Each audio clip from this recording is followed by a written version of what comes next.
And you're live, Chairman. Thank you. Thank you. Good evening and welcome to this district planning meeting on 16th of December 2025. And with apologies for the late start, we've had some technical issues and members couldn't access the internet. My name is Councillor Maddie Thompson and I'm the chairman of this committee. We are streaming this meeting live as well as recording, and by being present in the meeting, you are giving your consent to being recorded. During each item, members, please put your hand up to indicate if you wish to speak. I will then invite you to at the appropriate time. Please note that the YouTube live stream sound recording is dependent on the correct use of microphones. So can I ask that when invited to speak, you remember to turn on your microphone and turn it off when finished. Please reference a page or paragraph number when referring to the agenda papers and keep your contributions as clear and concise as possible. We do not have any fire alarm testing scheduled. If you hear the alarm, please exit using either of the two marked fire escape routes. Once out of the building, please proceed to the designated muster point located on the grass verge by the police station entrance. Members, may I draw your attention to the members' update with further information on items 5 and 6 on the agenda. Please note we are joined by Mr. Bradley and Mr. Johnson seated at the end of the table. They're from Essex Highways and they're here to answer questions you may have on the applications themselves. Item 2 is apologies for absence. Please, Ms. Bird. Thank you, Chairman. Apologies received from Councillor Bell, Councillor Burwood, Councillor Stilts and Councillor White. Thank you, Chairman. Thank you very much. Item 3 is the minutes. It's recommended that the minutes of the meeting held on 16th of October, found on pages 7 to 12, are approved as a true and accurate record. I'm going to take them as read and I so propose. Do I have a seconder? Thank you, Councillor Paula Spenceley. Are there any queries on the accuracy of those minutes? Can we please agree them by assent? Thank you very much. Item 4 is declarations of interest. To disclose the existence and nature of any disclosable pecuniary interests, other registrable interests and non-registrable interests relating to items of business on the agenda, having regard to paragraph 9 and appendix B of the Code of Conduct for members. And members are reminded they're also required to disclose any such interests as soon as they become aware, should the need arise during the meeting. Councillor Dodsley. Yeah, thank you, Chair. I need to declare an interest in item number 5. I have sought advice from the monitoring officer. I consider myself predetermined in relation to the land west of the cemetery. On the advice of the monitoring officer, I've requested that I speak as a member of the public, as I have been involved in the campaign in relation to this application, but I will then leave the chamber and I won't be involved in the debate or the vote. Thank you very much. Right, no one else, so we can move to item 5, which is the land west of the cemetery. So can we have the presentation, please, Mrs. Herner? Thank you, Chair.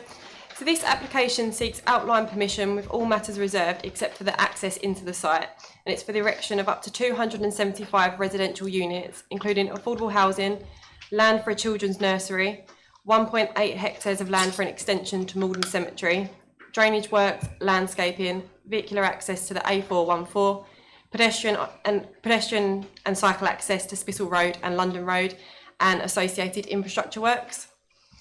So before I get started, just wanted to draw members' attention to the members' update that's been circulated. It includes additional text that's been added to the report in bold, and any deleted text has been struck through, so you can easily see the changes to the original report. So the members' update provides further clarification on the best and most versatile agricultural land, heads of terms, conditions which in line with best practice have been reviewed and negotiated with the applicant, and also an update on the public representations. Just want to make members aware that this is an extensive deck of slides. However, given that there are landscape impacts to be considered, and considering the number of representations received, I felt it critical that the full picture and relevant points are presented to members. So bear with me while I go through them. Thank you. So we have the location plan here. So the red line area is equal to just shy of 22 hectares. It's arable land which is bordered by London Road up here to the north, and the Maldon Cemetery, Maldon Hall Farm to the south, and the A414 here on the east. And there's a public footpath that runs along the western edge of the site and along the southern edge. So as members are aware, the council are currently unable to demonstrate a 5-year housing land supply. The publicised figure is at 2.7 years, but a more up-to-date figure of 4.14 years has recently been calculated by officers and recognised by the Planning Policy Working Group.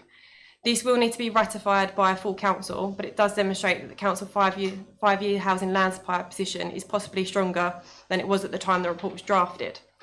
However, the council are still in a position whereby a 5-year housing land supply cannot be demonstrated, and the tilted balance does still apply. In respect of paragraph 11D of the NPPF, this means that the council should only refuse developments where areas or assets of particular importance are protected and will provide a strong reason for refusing the development, or any adverse impact of doing so would significantly and demonstrably outweigh the benefits when assessed against the policies in the NPPF, having particular regard to key policies for directing development to sustainable locations, making effective use of land, securing well-designed places and providing affordable homes individually or in combination. The council therefore should undertake a proactive approach to decision making to both boost the 5-year housing land supply and ensure that housing growth occurs in the most sustainable locations within the district. So this is the illustrative master plan. So you can see that there would be a spine road taken from the A414. We have so this would be a new roundabout on the A414.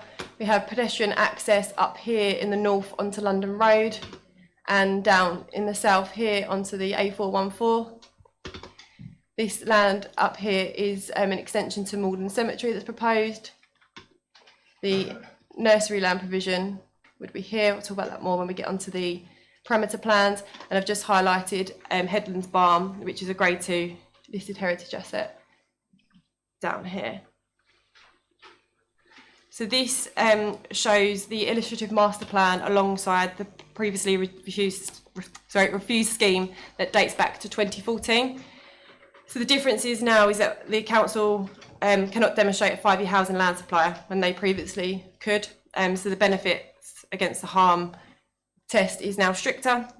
You can see that the density of development across the site is now proposed to be lesser, with less development up in the north where the cemetery land is now proposed, and with greater buffers around the edges of the site. The previous access as well was to be a full farm off the existing roundabout on Spittal Road, which at the time the Highways Authority deemed to be unacceptable, whereas the proposal for a new roundabout just further north of the existing has been found to be acceptable by the local highway authority. Affordable housing needs are now proposed to be met where there was an undersupply before, and there's no retail space being proposed, which was a concern previously because it was seen to jeopardise the vitality of the town centre. So here we have the land use parameter plan. The residential parcels are shown in the light brown colour. The nursery land is shown down here in the south. Now this is indicative only, it's at the outline stage. Officers have raised some concern about the location of the nursery land and how accessible that would be for residents within the north. So there's conditions proposed that would sort that this is agreed at reserve matters stage rather than being agreed as part of this parameter plan. This is a location for proposed battery storage because the site would include a smart grid which sources clean energy from heat pumps that would be provided on all dwellings, and then 50% of the energy would also be met through solar panels which would be provided on 25% of the homes. The energy would then be shared across the entire site amongst all homes, and it said that it will provide a 60% reduction in carbon emissions with aspirations for up to 80%. This is the parameter plan as part of the refused application, so I just thought it was useful to show because it just shows how much less landscaping and open space that there was proposed as part of the previous scheme, because the concern raised was about the landscape impacts of the development.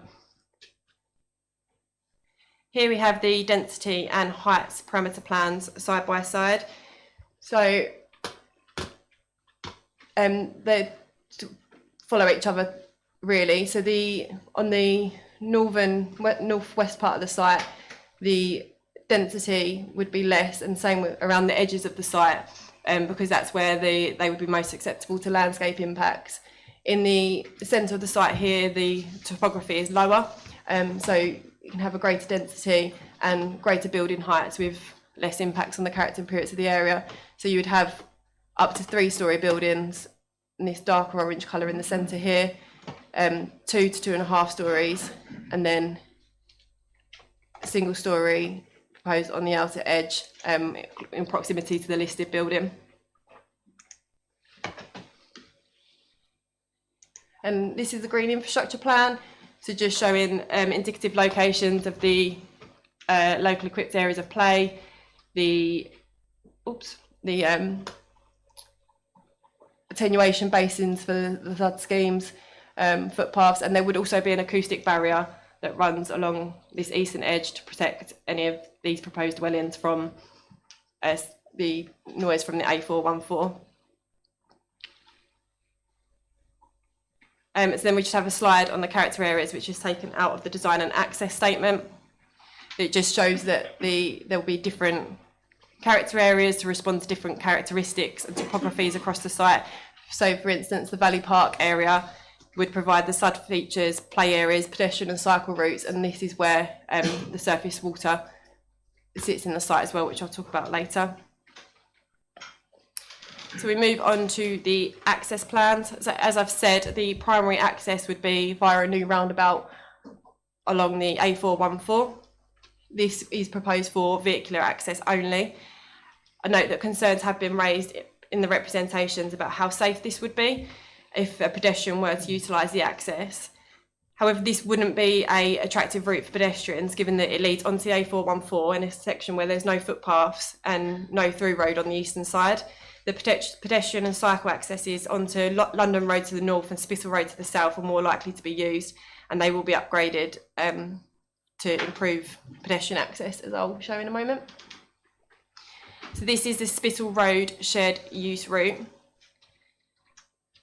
So as we can see, there is a signalised crossing, I'll say as we can see, if you can see, here on the A414 here to provide access for cycles and pedestrians, and one up here on Spittal Road. So this links into the existing shared route network and the cycle path at the Maldon Wick roundabout to the south.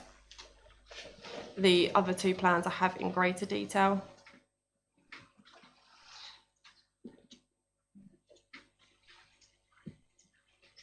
So this is that plan in greater details. Hopefully it can be seen better. There's also upgrades to the southbound bus stop proposed, and also a new bus stop proposed on the northbound side of the road. And the carriageway would be provided here at 4 metres to allow cycles and pedestrians to pass and overtake. And this is the A414 carriageway heading south. The carriageway itself is to be narrowed to accommodate the shared use route on the eastern side, and as I said, it will tie into the existing shared use path on the Wick Hill roundabout, as you can see down here. This is the London Road proposed crossing. So there's a toucan crossing proposed across London Road just before the bridge, and this connects into the existing footpath. In terms of the highway's impacts, the local highway authority have assessed the proposal, and they are satisfied that the proposals have been subject as a suitable transport assessment. A more robust highway capacity assessment was provided during the application, and highways again were satisfied that the development can be provided without a severe impact on the local highway safety and efficiency. This is the threshold that's set out in paragraph 116 of the NPPS for refusing development on highways grounds. There have been a number of comments relating to the highway capacity data, suggesting that it's out of date as it dates back to 2023. I've spoken with our highways colleagues in relation to this, and the data is in line with industry standards. It is deemed acceptable up to 5 years, and part of the reason of this is because transport assessments are required to assess future years, and so it would be included in any forecasting. In this instance, the data is forecasted up to 2031. data is only necessary for up to 5 years. So in this instance, we've been provided with 6 years worth of forecasting. And so highways are satisfied that the data isn't out of date. So here we have the tree protection plan. So a section of trees will be required to be removed up here to facilitate the access. However, there are up to 350 new trees proposed across the site, and the English oak veteran tree in the more southern parcel of the site here will be retained and protected. This is the surface water flood map sitting alongside the map taken from the flood risk area of the flood risk assessment. So you'll see that there is a small amount of surface water flood risk across the site, but this will be where the attenuation basins are proposed, and no dwellings would be provided in this location. So here we have the viewpoints taken from the submitted LVIA. So you can see some are as far reaching as out towards the north of Langford. And slide 20 shows the more localised viewpoints around the site. Viewpoint 1 is taken from the public right-of-way that runs along the western and southern boundaries of the site. So screening is proposed along this boundary, but this viewpoint and viewpoint 2, which I will show you in a second, would be the most impacted by the development, particularly given the higher levels of land in the northern part of the site. The LVIA states that localised effects, particularly at the site boundaries such as this location, would be subject to localised adverse effects which diminish with distance, making the wider landscape and visual impacts more limited. The submitted LVIA was subject to an independent review which suggested the scale and extent of the landscape effect, particularly in the northern parcel, and this location you can see, would be greater than assessed, with the potential for more major moderate harm at the local and county levels. Officers are of the view that the effects are largely localised to the site, its immediate surroundings and key viewpoints such as this one. The site is not within a nationally designated landscape, and the wider landscape character will remain largely intact beyond the development area. This impact has been weighed in the planning balance, and it's been found that the benefits of the scheme would outweigh this harm. This is viewpoint 2 that I mentioned, more views from the public right-of-way. You can see this view looks towards the cemetery. These are views from within the cemetery. These had medium adverse effects in the long term. Viewpoint 5 from London Road, so you can see the extent of the development area there. Viewpoint 6 is taken further west, so up in this location here. The views of the site are possible to approximately 1 kilometre away, but it's been found in the LVIA that the impacts would be small adverse over the long term. And then at 2.2 kilometres west, there would be negligible views of the site, largely due to the way the topography sits. And here we have viewpoint 12 on London Road. So it would be a small neutral long-term impact looking down on the site from the bridge that crosses London Road.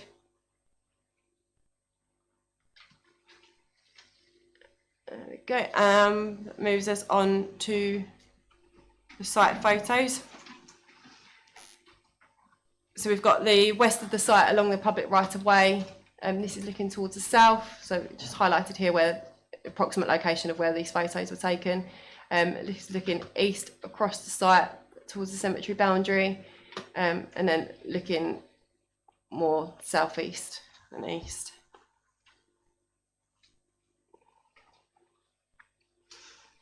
Again, we've got some more photos being taken along the public right-of-way, but further south.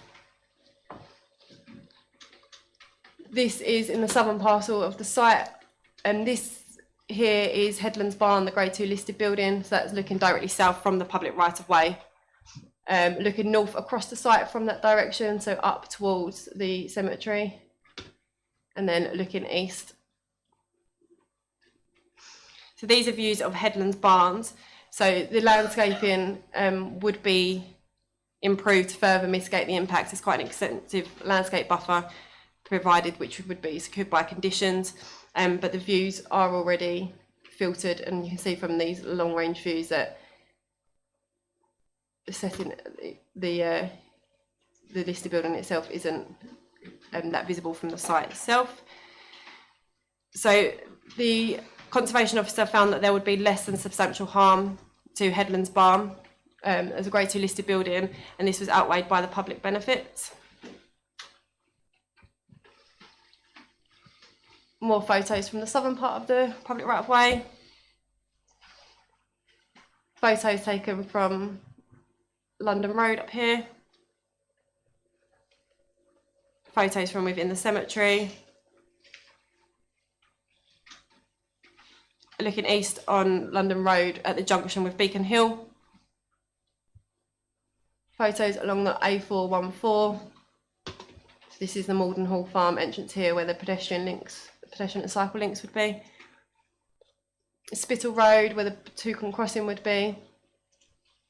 And this is looking down the existing shared use cycle and pedestrian path on the eastern side of the A414. So, brings me on to the summary. The site lies outside of the settlement boundary for Maldon and is contrary to Policy S8. The proposal would lead to urbanisation of the countryside and a loss of agricultural land. There would be less than substantial harm to Headlands Barn, a Grade 2 listed building, and limited harm to Maldon Cemetery, a locally listed heritage asset, which would be outweighed by the public benefits, triggering paragraph 11D, the tilted balance. There would be harm to the landscape character of the area, but this has been deemed to be fairly localised.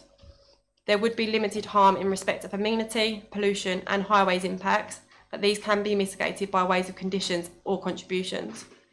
In terms of the benefits, Policy S1 and the MPPF, in terms of Policy S1 and the MPPF, the site is considered sustainable and would provide infrastructure improvements, particularly in the form of active travel connections. The lack of 5-year housing land supply means that the tilted balance in favour of this housing development is applied, as Policy S2 is not an up-to-date housing policy. The provision of 275 dwellings would bring substantial benefits. That includes the affordable housing as well, where a policy compliant level would be provided. The proposal would provide an opportunity for high quality and energy efficient development, including green infrastructure and biodiversity improvements and various financial contributions to mitigate the impact of the development. The land would be provided for expansion to the Maldon Cemetery and land for an early years facilities which would bring a diverse offering to the area.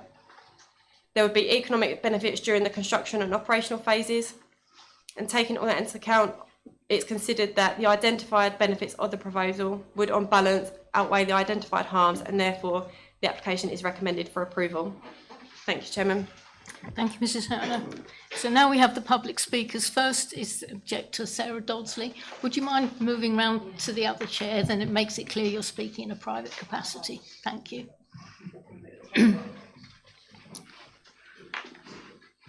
So the timer is up. I know you know the rules, but I'm going to say them anyway. You have 2 minutes from when you begin to speak. We'll run the timer from then. Thank you. Members, this application asks you to approve this unsustainable development outside the settlement boundary and harmful on the basis that these issues might be resolved later. This is not a plan-led decision. This is a major unallocated greenfield site wholly outside Maldon's settlement boundary in direct conflict with policies S1, 2 and 8. The spatial strategy exists to prevent exactly this kind of piecemeal expansion. Members should note that in October 2025, the Council's own principal planner warned against this piecemeal approach and advised that the wider site be looked at comprehensively to address infrastructure and integration. That professional advice is not addressed in the report. Although the Council is in housing land supply tilt, the MPPF is clear. Unsustainable locations do not become acceptable by default. This site fails the sustainability test. It is cut off from Maldon by the A414, has no services within walking distance, no school capacity and no guaranteed public transport. Paragraph 5.1.48 admits the site is currently unsustainable. Active Travel England identifies the A414 as a significant barrier. This will be a car-dependent development by design, contrary to policies T1 and T2. Previous highways evidence from 2013 shows Maldon's network at or near capacity. A proposed roundabout on the bypass, further slowing the traffic down that was designed to flow here, adds to the cumulative impact. Under paragraph 115 of the NPPF, refusal is required where severe impacts arise. Landscape, visual and heritage harm are acknowledged yet downplayed. The Council's own independent assessment concludes major moderate harm in terms of landscape and visual impact, strongly echoing the 2015 refusal on this site. Members, the harms are real and enduring. The benefits are uncertain. Approval would undermine the plan-led system at a critical moment. You have clear and defensible grounds to refuse this application. Thank you. Thank you.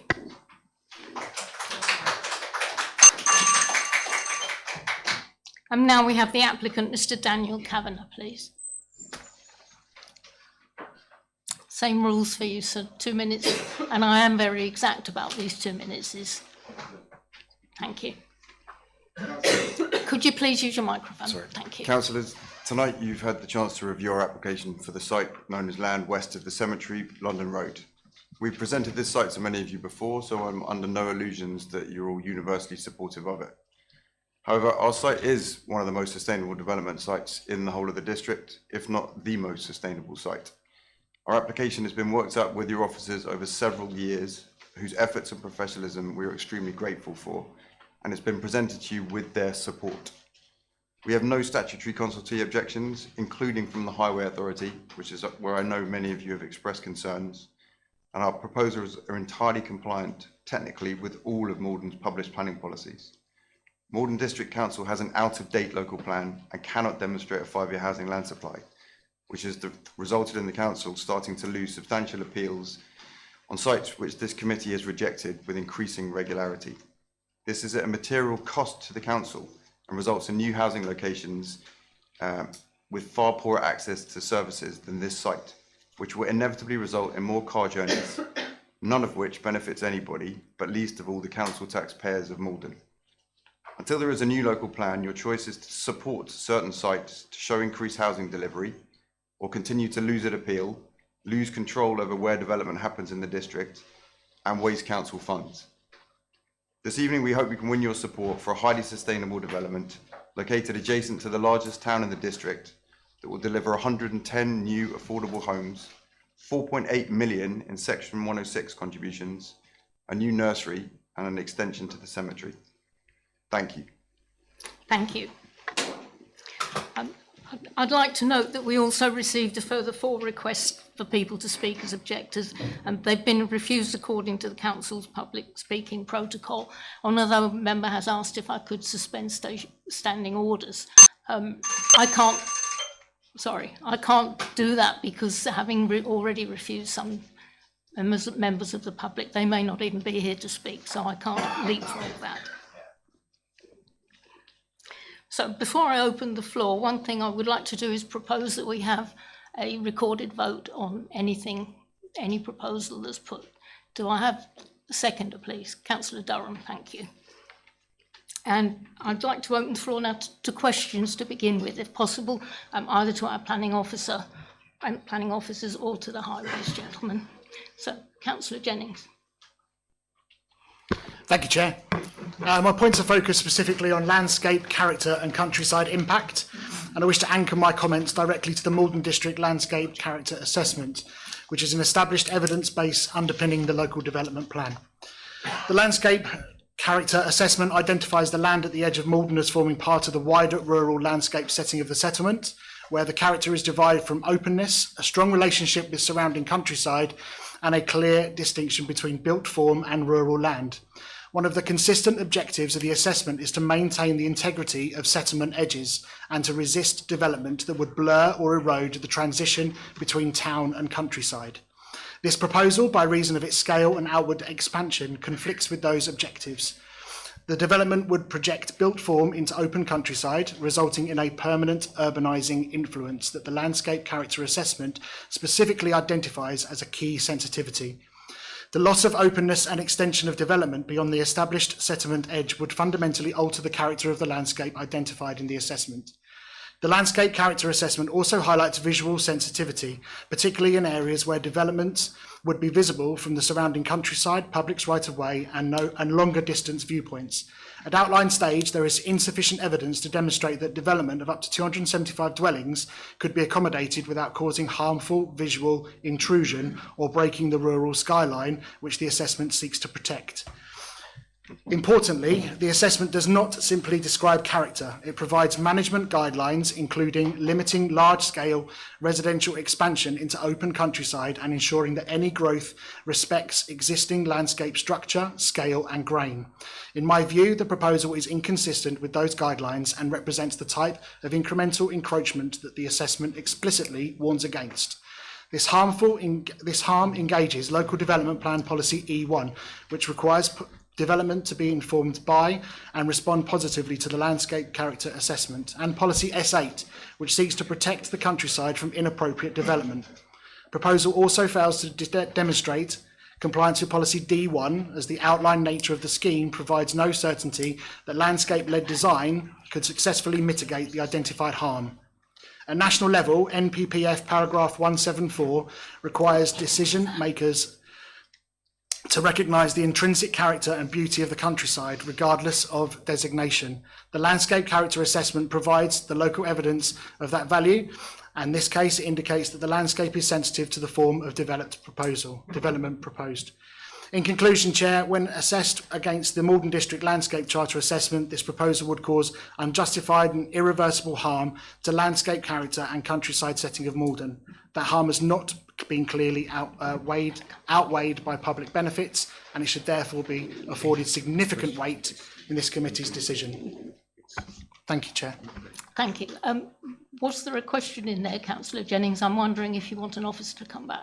Yeah, the officer. Sorry. The officers are more than welcome to come back against any of those points that I've raised, if they feel that there is a counter argument to be had against any of them. I would sufficiently welcome it. Mr. Jaggard. I take this process in the committee as questions of clarification to officers, either the planning officers or the highway officers, rather than a debate with the officers about the merits of the application in front of the committee. I think that's a little bit wrong. I think members should have a say if they want to debate. I think that, Mr. Jaggard, I think that's unfair to members. So the question was, the process isn't a debate with officers. Officers present the report.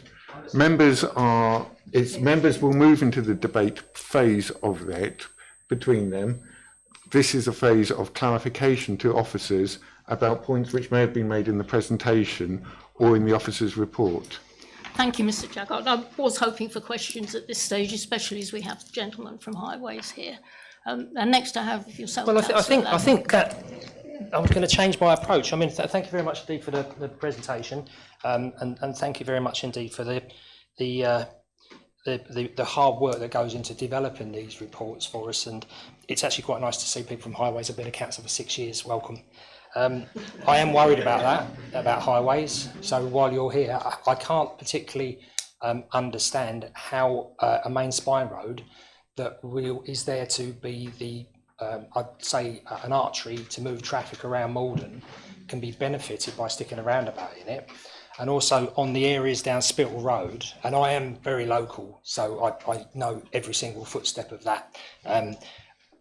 To put a crossing across against Spittle Road and even London Road, which is going to slow the traffic down. I've got more points, but I just want to say, can you explain that to me, to the justification and why you think that is acceptable at this point? And Chair, I've got a couple more things to come back with questions. Yes, please come back after the gentlemen have spoken. Mr. Johnson, thank you. Mr. Johnson at the end. Thank you. Thank you, Chair. I mean, ultimately, they have to have an access at the end of the day. So the only access that was potentially available for this site was on the A414. There's nowhere else you can go.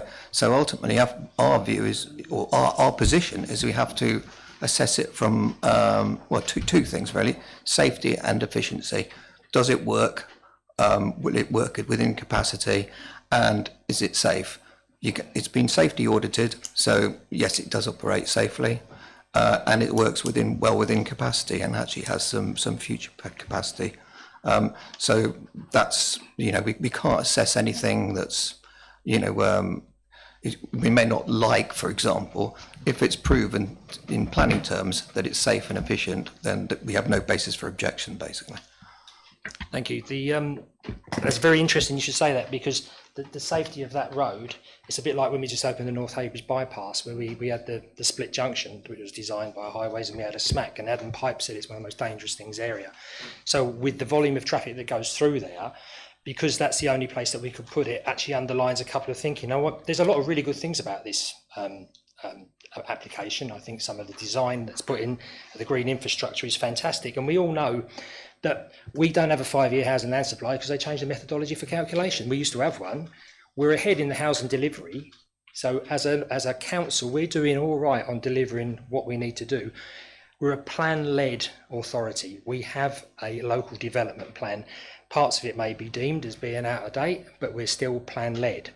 I think that there was a couple of statements that was said that I said policies are out there. The harm outweighs the benefits on many different things. Well, if we look specifically at some of the things that we're talking about here, highways, I think is something that I would be really concerned about, because Maldon doesn't move now anyway. So by the time we start putting all those houses in there into London Road, which is a tiny road with schools at the top, that's an accident waiting to happen. So the safety assessment, you work within a set of criteria, I completely get that, and that's my profession as well. I think we don't really have looked at the cumulative highways impacts that haven't been resolved. That's under policies T1, T2 and MPPF 115. The network operates, and it's been stated that it's near capacity. By bringing this on, we're going to over-capacitise it. No one will be able to get anywhere. We won't have enough schools, places for the development that comes in there. We know that the hospital and we know that the doctors are rammed, so we can't even get in from there. Landscape, now this is really, really important, because we talk about sustainability. Okay, the MPPF at the very beginning says we shouldn't do things today that can impact the future. Well, we certainly, if we did this, would be impacting on the future. It's outside the settlement boundary, which is defined in our plan. I don't believe it's a sustainable location, because everywhere you go outside there, you're going to have to travel by car. Very few people are going to be going by bicycle. You're slowing down the A414. I don't think that's going to happen, because we have a major speeding issue here. You've got clear urbanising effects on here. You've got permanent loss of rural openness, and you've got harmful change of the character. This is an exceptionally beautiful part of the district. Okay. Now, I'm not poo-pooing the application in the form that it might sound, but when you look at it and you talk about harm and benefit, yeah, everybody deserves a house and somewhere to live, and we do need more affordable housing. But when you look at this location, this is completely unsustainable. And personally, on the balance, I think it produces more harm than good, and I certainly won't be supporting it. Thank you. Councillor Siddle. Thank you, Chair. My first question is about the land designation. So in our local plan, part of that site is for the community facilities, and it's been allocated to that. Can we just decide that we're not allocating it to a community land and community facilities and just build houses on it first?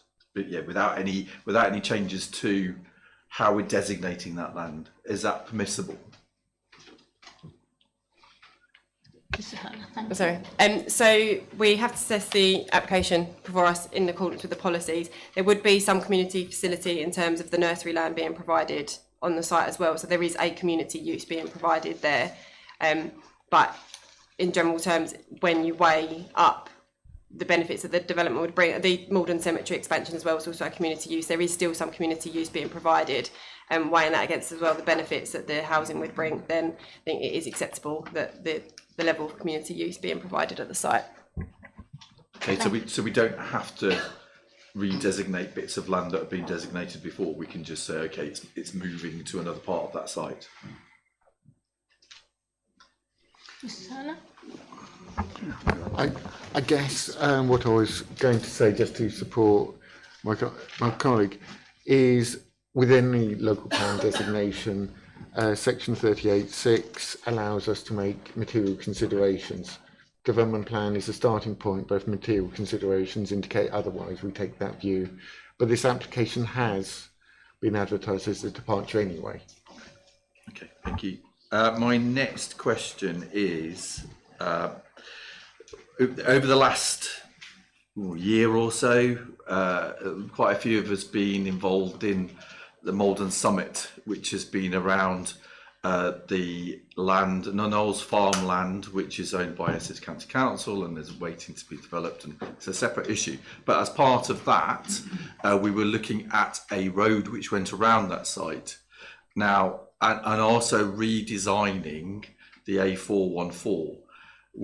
Over about a year, we went through a process where we looked at the A414, and it was decided that the route for the A414 was not going to be this relief road, but the A414.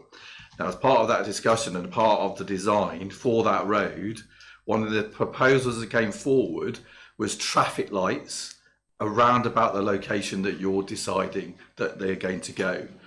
That was then taken back by Highways and said that it was not an acceptable thing to do because it would stop the flow of traffic. Have you now changed your mind? Thank you. Please. No, we haven't changed our minds. What we're talking about here is controlled crossings, not a signal controlled junction, which are obviously slightly different. Slightly different concepts. It's, to me, it's traffic lights. So Essex went away and through feedback to your manager of Highways, one of the things we said was that design didn't work. They went away, looked at it again, and said, yes, we agree. Traffic lights at that location do not work, and they redesigned the road to remove the traffic lights. To me, whether it's a pedestrian crossing, a pelican crossing, or traffic lights controlling traffic, it's still traffic lights, and traffic lights stop the traffic. If you drive on the A414 at rush hour, at the moment, it is highly congested. You are just going to make that situation worse by installing lights there. So my view is, in terms of that crossing and in terms of that accessibility, it's not sustainable. It's going to cause an issue. Now, the other thing that happened was we had the roundabouts built on the A414, and then we redesigned those roundabouts because it caused congestion to create lanes that then allow the traffic to flow. So we've got the one by Morrison's and we've got the one at Wick Hill. We're now going to create another roundabout which has got no flow lanes at all, and we're now going to create congestion again on a new site. So we just solved two problems, and now we're creating another one. So if you are going to put a roundabout there, you've got to have flow lanes on that to ensure that the traffic that has priority, the traffic that needs to get around the bypass, is enabled to do that. At the moment, that's not going to happen. You're just going to cause more issues around the whole of Maldon. Sometimes you queue on that road from Wick Hill down to the Heybridge bypass in the evening. At the moment, sticking a roundabout in the middle is not a good idea.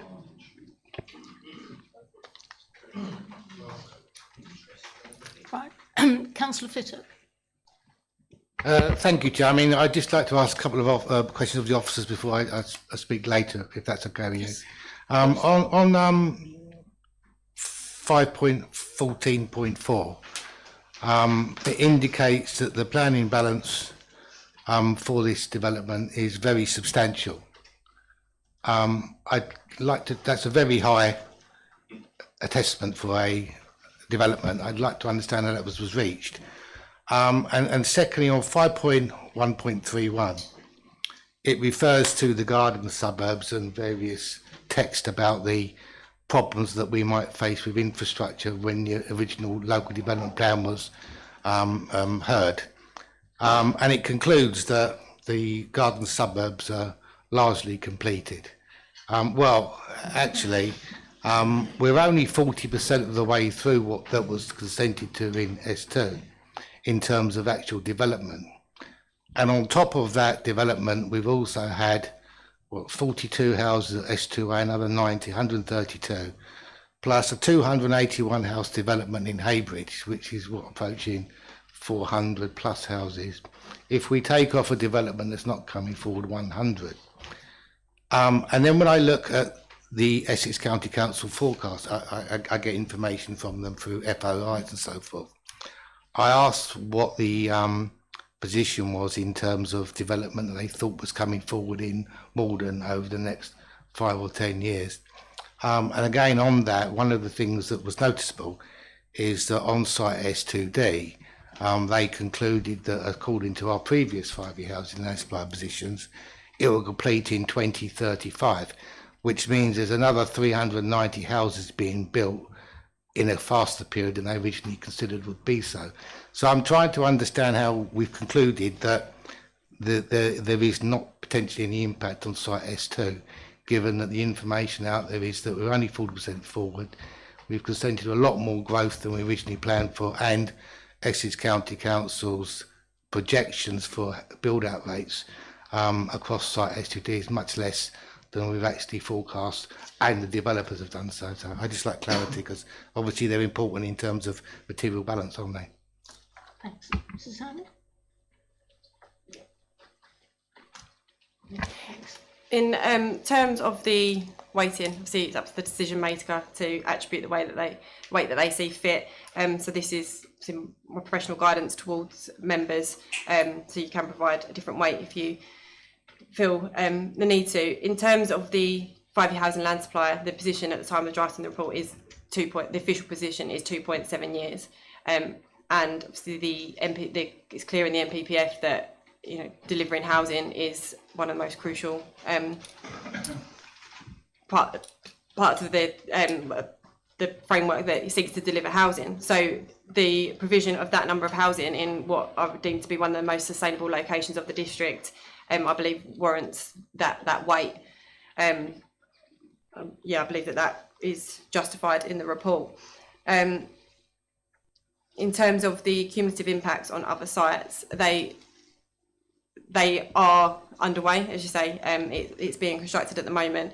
We don't have a 5-year housing land supply, so those dwelling numbers are being factored into our trajectories, but we still need to find a level of housing to reach that 5-year housing land supply figure. Thank you. Should come back on this too, while it's fresh in everybody's mind. I fully understand the position in terms of 11D, and I think that we all understand the reason why we haven't got a 5-year housing land supply. It's because of the change to the government housing targets. Now, I thought I'd conduct an exercise before I left to see exactly where we would be if the government hadn't changed the housing targets. And our housing target would actually now be, using the old standard method, 271. Under the new standard method, it's 584. That being the case, then a land supply position would be 9.02 using the old measurement. Okay, so that then drags us on to the question: is that, okay, why are we out of date? Are we out of date because our spectral policies have failed, or are we out of date simply because the goalposts have been made, or goals been made wider? It's clearly because the goals been made wider. We get into difficult areas now as to what does the tilt really imply when it was originally concepted, and presumably it was there because under normal circumstances a tilt would apply if you haven't built enough houses via the housing delivery test, and or you don't forecast to build enough houses through your 5-year housing land supply. Well, obviously in this situation none of those really do apply in terms of why we're in tilt, which begs the question is, are we really reviewing tilt in the terms of, are all the policies out of date just because the targets move? Well, I'd say the policies in principle are up to date. And so although we're trying to apply planning rate to, if you like, the provision of more housing, fundamentally our local development plan sets out very clearly that we've got infrastructure constraints that need to be guarded against. Now, just because the housing targets have moved doesn't mean to say that the original position we started from of having pressures on our infrastructure have changed. They haven't changed. In fact, what I'm saying is that we've added more pressures to them because we've actually consented to more development since the local development plan started in Maldon. 132 houses on site S2A, 281 at the gravel pits, and we're only 40% of the way through that development. and yet we're saying there's not going to be any adverse impact. Together with the fact that the county council and their education planning, and it's not their fault, they can only apply the information they've been given. The information they've been given by us is that there's another, it won't complete to 2035. So they're basically assessing the development on the basis that they think there might be capacity there. And there isn't going to be capacity there in the short term because it's going to build up faster. Through an FOI again from the county council, I can see that there is room for expansion at Bloom of 300 places. Well, that 300 places were the places originally set out in our local development plan, and there is no prospect of plan being expanded yet further. So really what we've got is a situation where we've got a local development plan that was planned, that is functioning absolutely perfectly as it was designed to, and we've now got it's out of date because of a change to housing targets. So I think the problem I have with this is that although there's promissory notes of mitigation by S106s, the fundamentals are we plan to build 5,108 houses. So far we've consented to 6,836-ish. Yeah, we've got 5,336 pending consents. And if they're all going to conclude that we can meet our requirements and our local plans are out of date, so therefore it's not, the policies are out of date, so therefore we've got to tilt, and there isn't any prospect of infrastructure, then sustainability can't be achieved, because you can only be sustainable if your infrastructure is provided to be sustainable. We're really out there on the press. I understand where the officers are coming from this, but I think it's being looked upon in a very narrow context of the typical position of Till as to where we would be that we've planned to do something and we've not delivered it or not forecast. Well, that isn't the situation we're in. We're moving into areas now where, and I think you're hearing it from the residents and from probably other members, we don't know where we're going with this if we keep granting consents to developments where they can't evidence. We've got contributions, but Plume can't be expanded. We've got contributions at the gravel pit. Plume can't be expanded. So, okay, we've got these contributions. Where is that expansion going to come from? Thank you, Chair. Thank you. Councillor Durham. Oh, sorry, Mr. Jaffa. Oh, sorry, yeah. I think there was a question in there. I think Councillor Fittock and I agree that we don't have a 5-year land supply. It's we've recalculated it, and it's at 4.14. I think that Councillor Fittock is right that Maldon had an up-to-date local plan which was working well until the changes in national guidance and the new method for counting housing land supply. And Maldon, like many, almost every council up and down the country, suddenly overnight did not have a housing land supply. It's not for me or this committee to make up national policy or judge national policy. Unfortunately, our role as officers is to try to advise the committee in determining the application in front of us or the situation in front of us. The MPPF, as referred to earlier, in terms of paragraph 11D and the footnotes, is very clear. If we don't have a 5-year land supply, the relevant policies are then considered to be out of date until we're back into a place where there is a 5-year land supply. And one way of gaining that, given the length of time plan making takes and the changes nationally about plan making, is as new sites come forward outside the plan process, if that takes us from 4.14 years of land supply over 5, then we're back in a plan-led system and the policies are back in date. I hope that's been helpful, Chair. Thank you. Councillor Durham. Well, thank you. So that neatly brings me around to the question which is about the 5-year land supply. So, I mean, as we've all been made well aware, it's thanks to our lovely government that we are in the position that we're in, moving the targets, but we are where we are. And it's very good to hear we're at 4.1. Now, I accept the fact that that is still below 5. The question is, in the event that this committee refuses and there is an appeal, and between tonight and the appeal hearing, which is potentially 6 to 9 months away, that housing land supply increases due to other applications. When the inspector considers it, will he consider the 5-year land supply at the date of the determination tonight or at the time of the hearing? Technical question, Chairman. Officers. Thank you, Chair. Thank you, Mr. Johnson. I think in that situation, what will happen, and what has happened before, there will be a challenge to that 5-year housing land supply.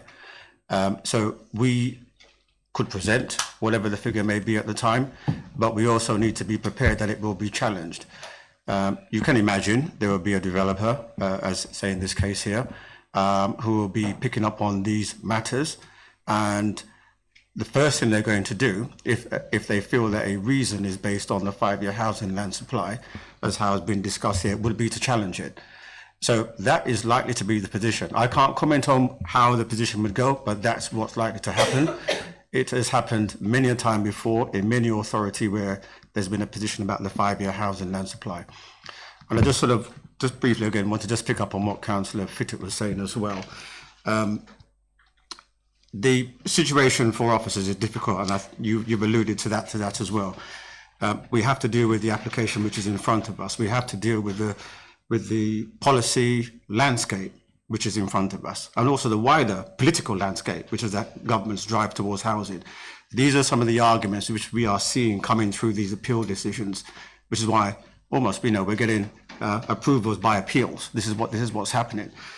I understand the arguments you're making in terms of us maybe what we should be doing, or the fact should be that before you allude to how beneficial a development may be, you need to consider what's in the pipeline. That's difficult for us to control. And I think that the imposition which the government are putting in terms of their policy position is that it's to, as bad as it sounds, as draconian as it sounds, is to cut through that, and is to get decisions into the system following the criteria, which in a way we have to follow. And you yourself know, in terms of what we go through when we go to appeals, we have to demonstrate that we are going through these steps. We still have to demonstrate in terms of the policy which has got the most currency, which is the NPPF. We have to abide by that. So we have to do these balancing. We still have to give the weightings. We still have to do that. We can't not do that. And this is what we've applied in terms of this case, considering it in isolation. And we can't make a decision any different than that. Thank you, Chair. Thank you. Can I just continue? Yeah, thank you. I'm not sure if Mr. Johnson answered the question as to when the inspector would take the 5-year land supply, tonight or at the date of the appeal, but we'll leave it at that. I think, we are in this, and I have total sympathy with the officers. We are really up against, we're in between a rock and a hard place. We have these absurd targets. I mean, they were bad enough before, but they're twice as bad now. We're going to have to find places for these houses, because if we don't find them, guess who will? The government will find them and put them where we don't want them. And unfortunately, Councillor Jennings makes a very good point that they're, outside the boundary of the existing settlements, but actually so was North Heybridge and so was South Maldon. There's very few development sites inside the existing conurbation. Daisy Meadow, I suppose, is about the only one in Maldon. But, unfortunately, if we're not careful, we're going to be forced into it. But I'm not saying that's, whether I'm for or against this, because I believe there are problems. But, yeah, thank you. I've said enough, I think. Thank you. Councillor Stevens. Thank you, Chair. I think I was about to make a statement followed by 2 questions, but that statement is going to turn into a question, really, because I don't really appreciate a developer coming in here tonight and sort of almost threatening us with the costs of appeal, because I was taught at planning training that I should make the decision that I think is right in line with policies. If somebody then chooses to take that to appeal, then it's unfortunate that we've got to pay for it, but we do budget for that. We do expect that some will go to appeal. So I would urge members to vote with their conscience and with policy and not through some sort of threat. So I will turn that statement into a question. Please, could officers confirm whether the 5-year housing land supply would be taken as of tonight or as of when it goes to appeal? And then I have 2 other questions, please. Thank you. Thank you. Mr. Jackson. So the normal approach with any appeals is you're looking at the relevant policies and positions at the time the appeal is being heard.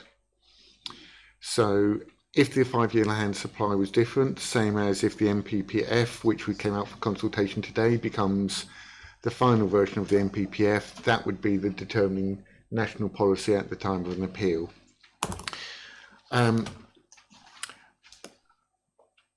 I think the matter which I was saying, I'll try not to get too detailed, is it will take several applications to get to a place where we're into a positive position with a 5-year land supply, because there is a natural lead in time between an outline application being granted and the homes being built on the site. And that is part of the work, detailed work, that the team and I look at to see how quickly they come forward. We may only be 0.86 of 1 year supply short, but by the time they come forward, they're probably not, you're not going to see much before year 3 at the earliest time. So you need several permissions. So I fear if it was appealed, and I fully agree with you, today the decision should be about what is the right policy and the planning decision, not any threat of appeal. But it's unlikely the 5-year land supply would be very different if there was an appeal in 9 months' time. Slightly more positive, but not over 5. Thank you very much. That's helpful. But yes, you're right. We shouldn't be just relying on that, and that brings me on to my other 2 questions. So the first is the sustainability of something that's cut off from the town by the A414. I think the officer's comment that hasn't quite made it to this report about not developing things piecemeal is so important, because if this were, and I'm not proposing it should be, but if this were a huge development of thousands and thousands of houses, then it would come with all sorts of infrastructure things with it. But it's sort of a bit perverse, but it's not big enough for that. So, you know, you don't get a whole new school and a whole new doctor surgery out of a couple of 100 houses. So all those people are going to be crossing the A414 to get into the town or driving somewhere, which doesn't, in my book, make it sustainable, which is sort of a key tenet. So if we're now looking at the national planning policy framework instead of our own policies, we're still looking for that sustainability. And I don't see that sticking 200 houses on the outside of the bypass meets that at all. So 5-year housing land supply notwithstanding, I just don't see it as sustainable. I would like to understand why that comment about the piecemeal approach isn't referenced in the report. And I must say, excuse me, I'm eating a strepsil because my throat's giving out, sorry. So I'd like to understand why that piecemeal comment isn't in the report and the implications of that.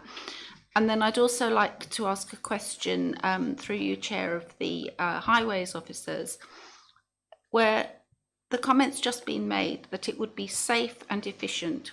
Well, I guess if everyone's having to drive slowly, then yeah, it would be safe. But efficient, I don't understand. I just fail to understand how slowing the traffic down to let people cross over the road and join a roundabout could be described as efficient. So I'd like to, I just don't understand that. Please, could that be explained further? Thank you.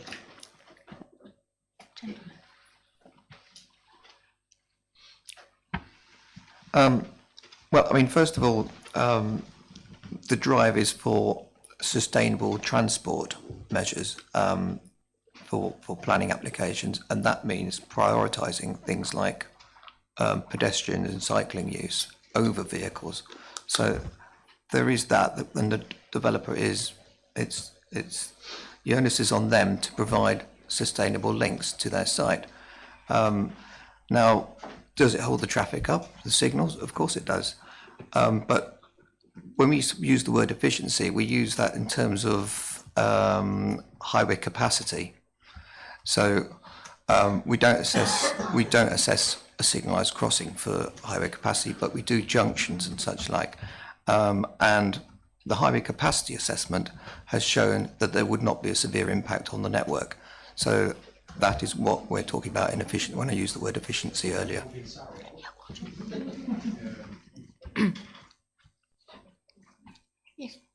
Thank you. I'm really sorry, but I still don't understand that, but maybe I'm just being very stupid, but we'll car park that. Could I have the other question? Yeah, sorry, that was a bad turn of phrase, wasn't it? Could I have my other question answered, please, by our planning officers about the piecemeal approach? Thank you. Mr. Jordan? Oh, yeah, Mrs. Hannah. Thank you. In terms of the sustainability and crossing the A414, I would say that the Garden Suburb has a similar relationship with the town. Yes, it does have the school on there and some other infrastructure, but members of the public that live in that community are still required to cross the road to access Maldon town centre via a similar situation, a lighter crossing across, can't think of the road name now, Linebrook Way, thank you. So it's a similar situation there. This wouldn't be really any different in that respect. And just would advise members that the threshold for refusing on highways grounds is a severe impact. In terms of the piecemeal approach, the application that is before us is for this planning application.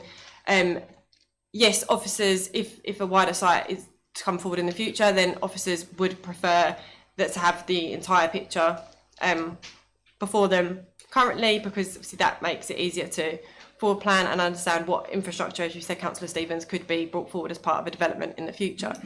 However, the application we have before us is the 275 dwellings. So what may or may not happen as part of the wider site in the future wasn't relevant to this report because it isn't for consideration as part of this planning application. Thank you. Councillor Stevens? Can I just come back on one point, that there is a difference, because on the other side of Linebrook Way, is there not a school? Yeah, I did mention that there were other infrastructure, and I think I did say the school, but there are obviously facilities within the town centre that residents will require access, and I've witnessed myself people crossing that road and using the lighted crossing. Councillor Stamp. Yeah, thank you. A couple of questions really. Who says it is the most sustainable location in the district, and how do you quantify and justify that? Because I'm interested. That was a statement made. I'd also like to ask highways, please. What do you see as having capacity? How many vehicle movements do you think it's going to generate on top of the current movements that we have on that road, if that's okay? I think many people in this chamber and residents watching would dearly like to know that. And I'm going to read you something to give you time to find the information if you haven't got it to hand. I just did a quick Google, and it says Keith, and I've put the junction and the road coming from Danbury, Chelmsford to Maldon. And it says quite clearly, key findings and data points. Traffic volume. The route between Maldon and Chelmsford carries over 15,000 vehicles per day. So I'm interested to find out if that was what your data or the data provided that you've accepted said. Congestion hotspots. Specific junctions such as those at Danbury, Eves Corner, and the approaches in Maldon, Spittal Road and Linebrook Way roundabouts are frequently identified as capacity issues and often leading to rat running on parallel routes. Capacity is often measured by using metrics. We don't need to know all that. So what I'm actually bothered about is those two pinch points. And when Councillor Siddle raised about the Maldon summits, it was hotly disputed. I won't say the cabinet member's name, but he spoke quite vociferously about the knock-on effect going through Danbury. It's not just Maldon, Heybridge, getting a bus to Burnham, the 1 or 2 we have a day, and the links that everybody says is sustainable. It is the impact it has. Now, I go through Danbury every time I go to County Hall, because I find it a little bit quicker, because on the other route, going to Chelmsford, there's always an accident.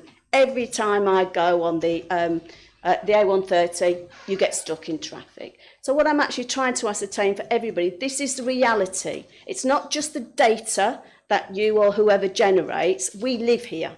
and we have got to get from A to B. And getting from A to B is getting harder because you have to go round blooming F and G because you can't get round unless you know the route to actually get there. So if you could, I don't know if you want to say about the sustainability, because I think that's really important, but if you could come back with the actual data of the travel movements and how many more traffic cars, and it's all right saying people aren't going to get in their cars, they are.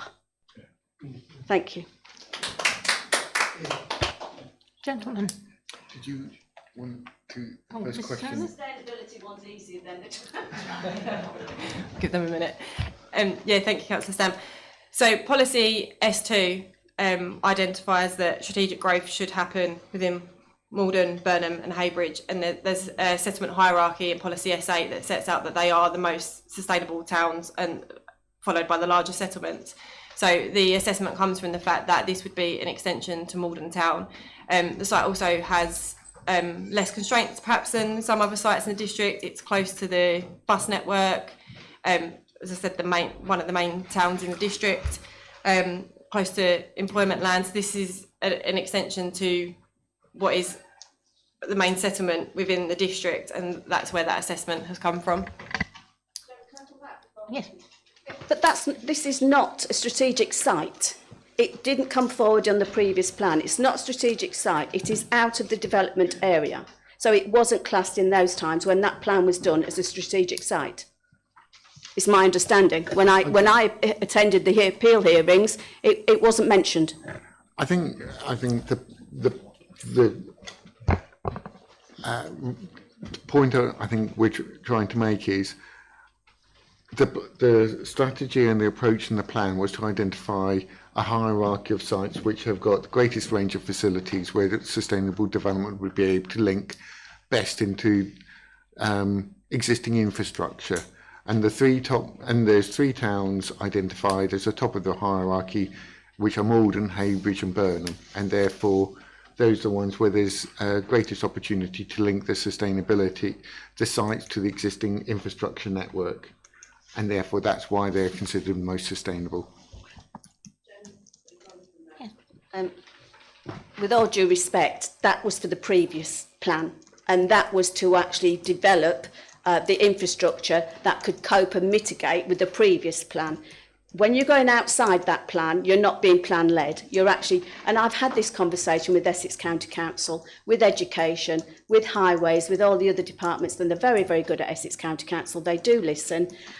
They cannot plan for any infrastructure growth because of what's happening within this district. And we have got to face facts. Essex County Council are not the devil here. They're the ones that cannot. And when it says here, the outline or what they're going to put a new nursery. Well, God forbid, I tell you something, I've been trying to get a new nursery in Burnham on Crouch with the £1 million was taken in donations, still no nursery. So we need to be realistic here. And it's all right, we understand the position everybody's in, but I deal in reality and community.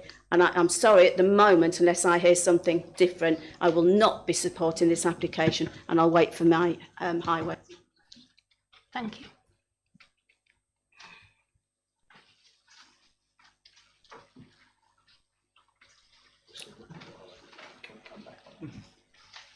Can they come back if they're still looking? Yes, they're still looking, so I'll move on for the moment. Councillor Driver. Thank you very much, Chair.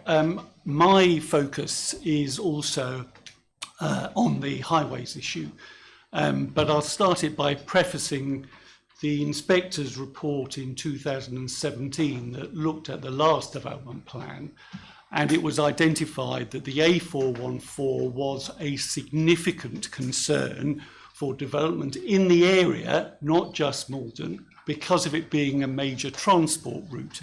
And that actually, in order to mitigate the dangers in terms of gridlock, that adjustments or mitigations needed to be made to the Morrison's roundabout and the Spittal Road roundabout, and those were adjusted in order to ensure that there was sufficient transport flow to meet the needs of the district. Now, we're now being presented with a development on the edge of the 414, and it's being treated as if it is an isolated development which has no impact on anywhere else. So I've got a few questions for highways.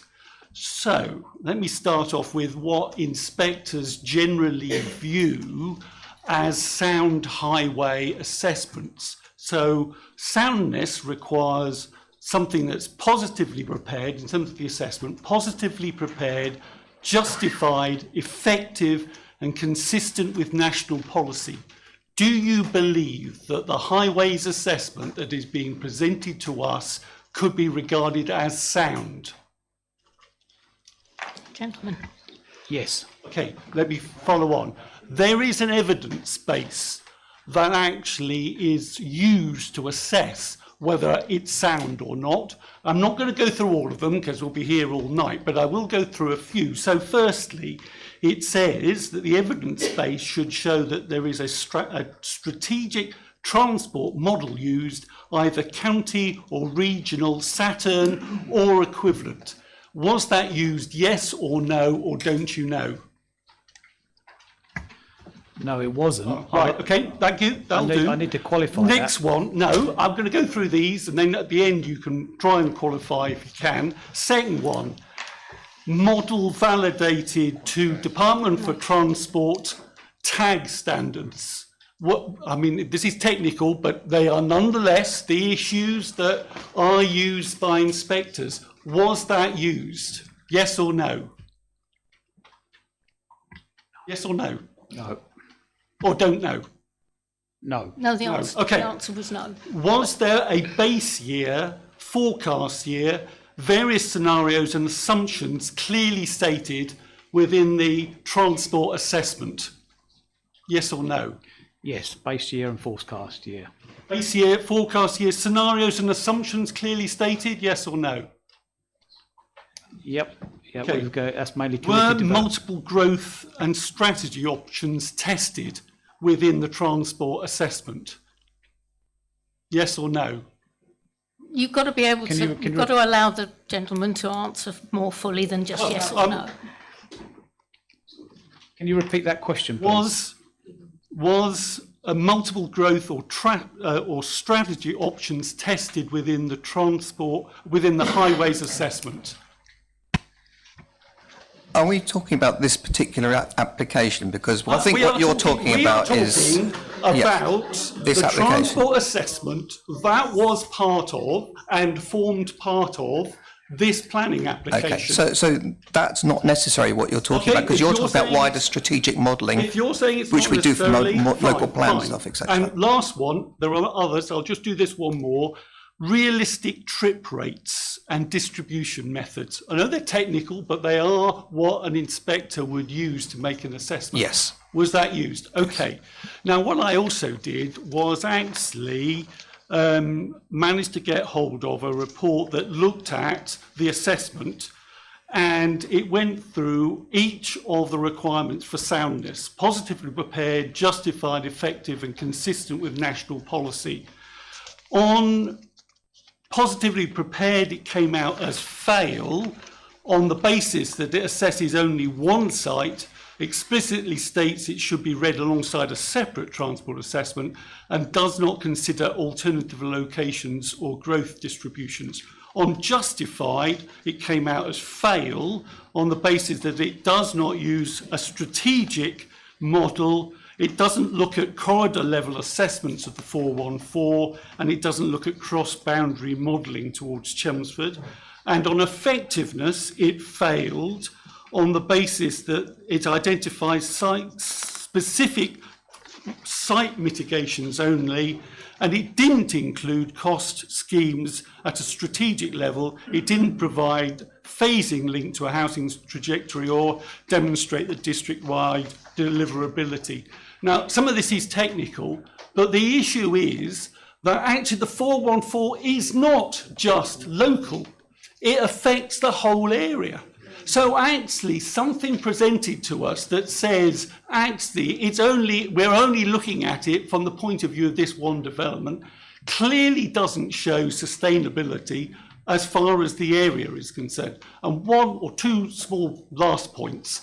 One of the issues that what I have heard raised was because this was done in 2003, actually that was acceptable. I think you've made that point. It was actually done on the 7th of February 2023, not 2003, 2023, on one day. So we had a whole host of data from one day. Now, interestingly, in terms of traffic movements, in 2023, we were only a couple of years after the pandemic, and there had been a decline in traffic movements.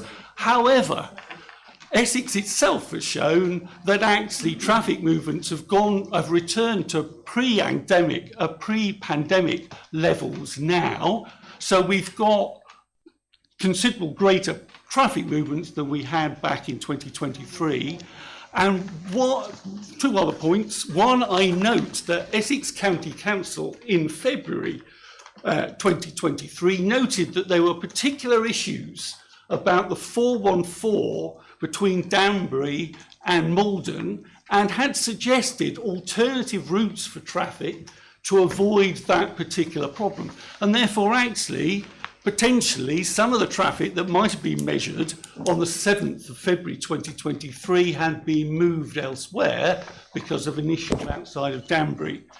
And finally, you'll be glad to know, this is more from Maldon District Council, actually, I note that the clean air route for Market Hill, which actually we spent a lot of money on, and there was a significant concern about that. No mention is made of Market Hill or the impact on Market Hill. We have only a couple of months ago proudly stated that actually we should use the bypass rather than Market Hill because it would only be 2 minutes more. We've been publicising this. Has any work been done to show what the impact of this development would be on the time it takes to avoid Market Hill and go round the bypass? Sorry, Mr. Jaggard, you let the highways... If I may preface and then pass over to my highways colleagues, and I'm saying this trying to help the discussions tonight.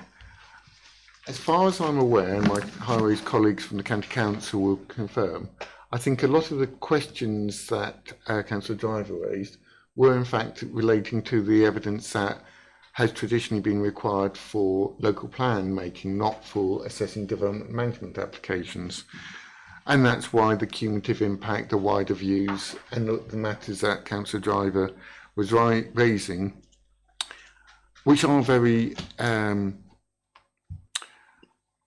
Are they not pertinent? Sorry, are they not pertinent given that the 414 is a major transport artery? If it had not been a major transport artery, I would have, I would understand, but it is.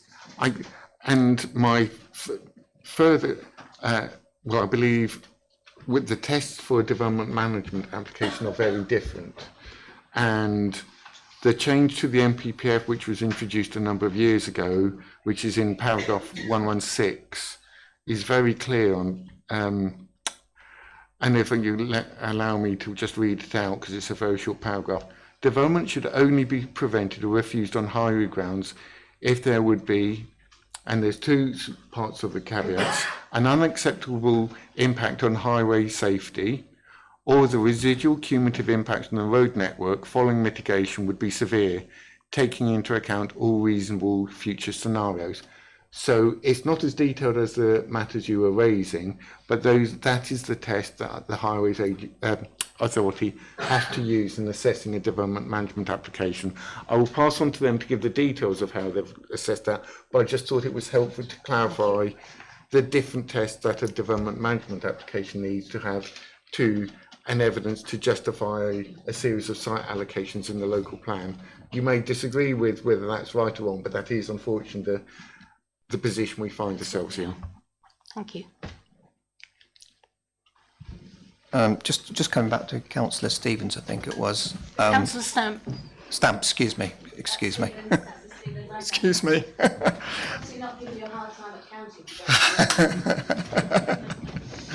I do apologise. So I think numbers, you were asking about the numbers of the trip generation generated by the site.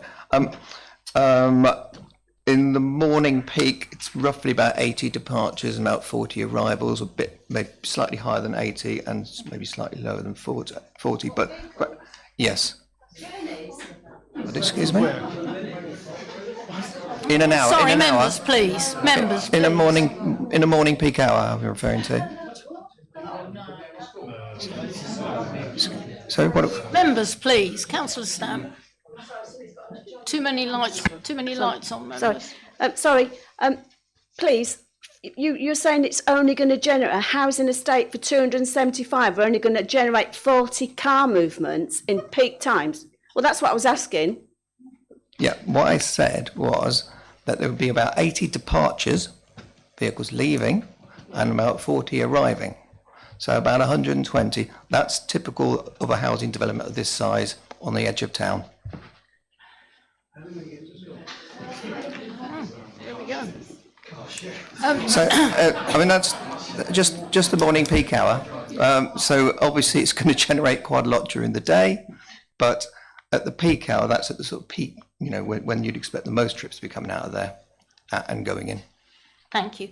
Before I move on, I'm afraid I have to note that Councillor Swindle left the room briefly and will therefore be unable to vote, I'm afraid. I have Councillor Burrell-Cook next. Very quickly, just to come back. Only very quickly, Councillor Driver, we're running out of time. The issue for those of us who live in Maldon, when we're talking about harm, is that actually we know that when the 414 locks up, and it does regularly, Maldon locks up and gridlocks. So actually it happens now. So actually it's difficult to see how actually slowing it down considerably won't result in significant harm. Thank you, Councillor Driver. Councillor Burrell-Cook. Thank you, Chair. I do echo Councillor Driver's comments, and three of my questions are to do with highways. First question is to do with the private access road that is linked off the 414 at the Spittal Road end, and what has happened in terms of that access, because there are vehicles that move up and down that. Also, another one in terms of viewpoints, because nowhere, although the farm has been identified, there are other residents along that area, Courtyard Mews as well, that back directly onto the development that haven't been shown from those slides. Also, in terms of highways, I go back to the Maldon and Haybridge consultation plan of 1985 to do with the bypass and the reasons why it was built, which was to move traffic and also to reduce the particularly lorries which rumble through the historic town centre. Now, obviously, we have Market Hill, which is a clean air route. The bypass does slow down, and anything that does slow down will increase traffic through Market Hill. So that would actually increase demonstrative harm of pollution, which goes against the policies. Living on Spittal Road, and I note the officers' comments that they often see people using the crossings on Linebrook.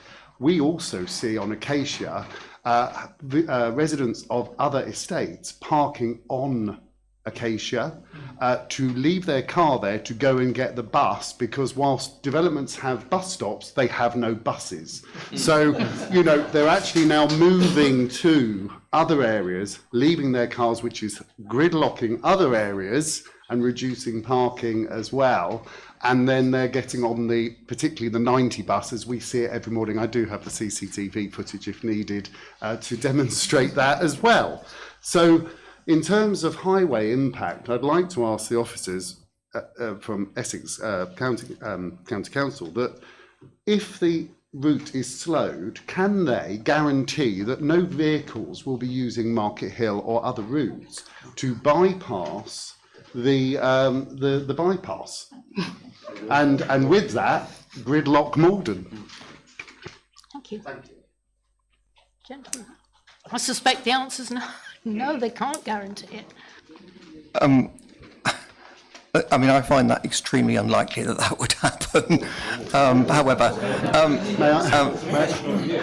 may I just come back on that? Because living on Spittal Road directly, we actually see whenever the bypass has a problem, which it does frequently, especially to do with smashes and prangs, it slows the traffic down. We've had the air ambulance there on numerous occasions, airlifting injured casualties, and whilst there may not have been a number of fatalities, there has been significant accidents and prangs which slow the whole of Maldon down. And unless you're modelling, and I understand there's a data point on the bypass itself, but unless you're modelling all for a longer period of time, which we've got data from Spittal Road, whenever that does, it slows the routes in and out of Maldon down. Just coming very quickly to that, it's inevitable that if there is an issue on the network, then people will try and route around it. I mean, the classic example, I think that locally, or fairly locally here, is the A12. There's a problem with A12, then all of a sudden there's problems with Boreham and Hatfield Peveril and such like. It's just inevitable that people will find alternative routes. So if there is an issue on the A414, then people may well use Market Hill. I mean, that's a fact. Unfortunately, that's unavoidable. I was going to come back, if I may, to Councillor Stamp, because I do have an apology. I was looking at the wrong figures. Okay. Oh, well, okay. So we're looking at more like, when I said 120, I meant 120 departures. I said 120 in total. So I do apologise. So we're probably about 150 in all, roughly. I haven't got the exact figures right in front of me, but I do apologise. It's not a problem, honestly. Madam Chair, can I just say, I don't know if they can just comment briefly on this. This is really, I think, important. I've put in a housing development of 275 houses would typically generate approximately 1,300 vehicle movements to 1,000 vehicle movements per day, which includes arrivals and departures from the site. Do you think that's an unreasonable amount? Because I'm struggling. I'm usually quite good at maths, but I'm struggling to sort of go from 120 to a large amount of 1,300. And the disparity, what I'm trying to ascertain is how much more vehicles are going to be on that road, which Councillor Driver made excellent representation on, that I'm not saying you haven't taken into consideration, but I don't think you've given it enough weight of what actually happens in this area. So if you want to comment, you don't have to, Chair, but I would appreciate it for residents as well. Thank you. I must be honest that I missed the first bit of that, but I will say what I will say is that it goes through a capacity assessment. So we have to be satisfied with the robustness of the trip generations used in the transport assessment, and then we have to check the modelling, and we are satisfied that there would not be a severe impact from 275 dwellings at the end of the day. Thank you. Mrs. Herner. I just wanted to come back on Councillor Burrell-Cook's other questions. So in terms of the viewpoints, the focus of my presentation was on Headlands Barn, partly for the fact that it's a Grade 2 listed heritage asset, but also it is one of the closest properties to the site. As you can see, there is extensive landscape buffering proposed around the development, which with Headlands Barn and I forget the name, but the neighbouring property here would be the most impacted. The impacts still aren't considered to be so significant as to warrant an objection on the application. In terms of the Spittal Road access, am I correct? You're considering the existing Maldon Hall Farm Road? Yes, yeah. The existing Maldon Hall Farm Road. Yeah. So as you can see, the access to the site in the southern part of the site is only for pedestrians and cycles. There would be no possibility of car movements out of this entrance onto the site, so whilst I imagine the existing route would remain for the existing properties there's no way that any vehicle within the proposed development could access that. No, but just to come back through you, Chair, there are vehicle movements already on that. Could you use your microphone, please? Yeah, it's on. There are vehicle movements already on that access road. You're now putting pedestrians, and that junction is incredibly difficult to come out of now. So adding pedestrians in the mix, has that been considered as safe? Because I find it very strange that vehicles coming out of that road, which struggle now you're adding pedestrians and bikes, is safe. Sorry, just to come back.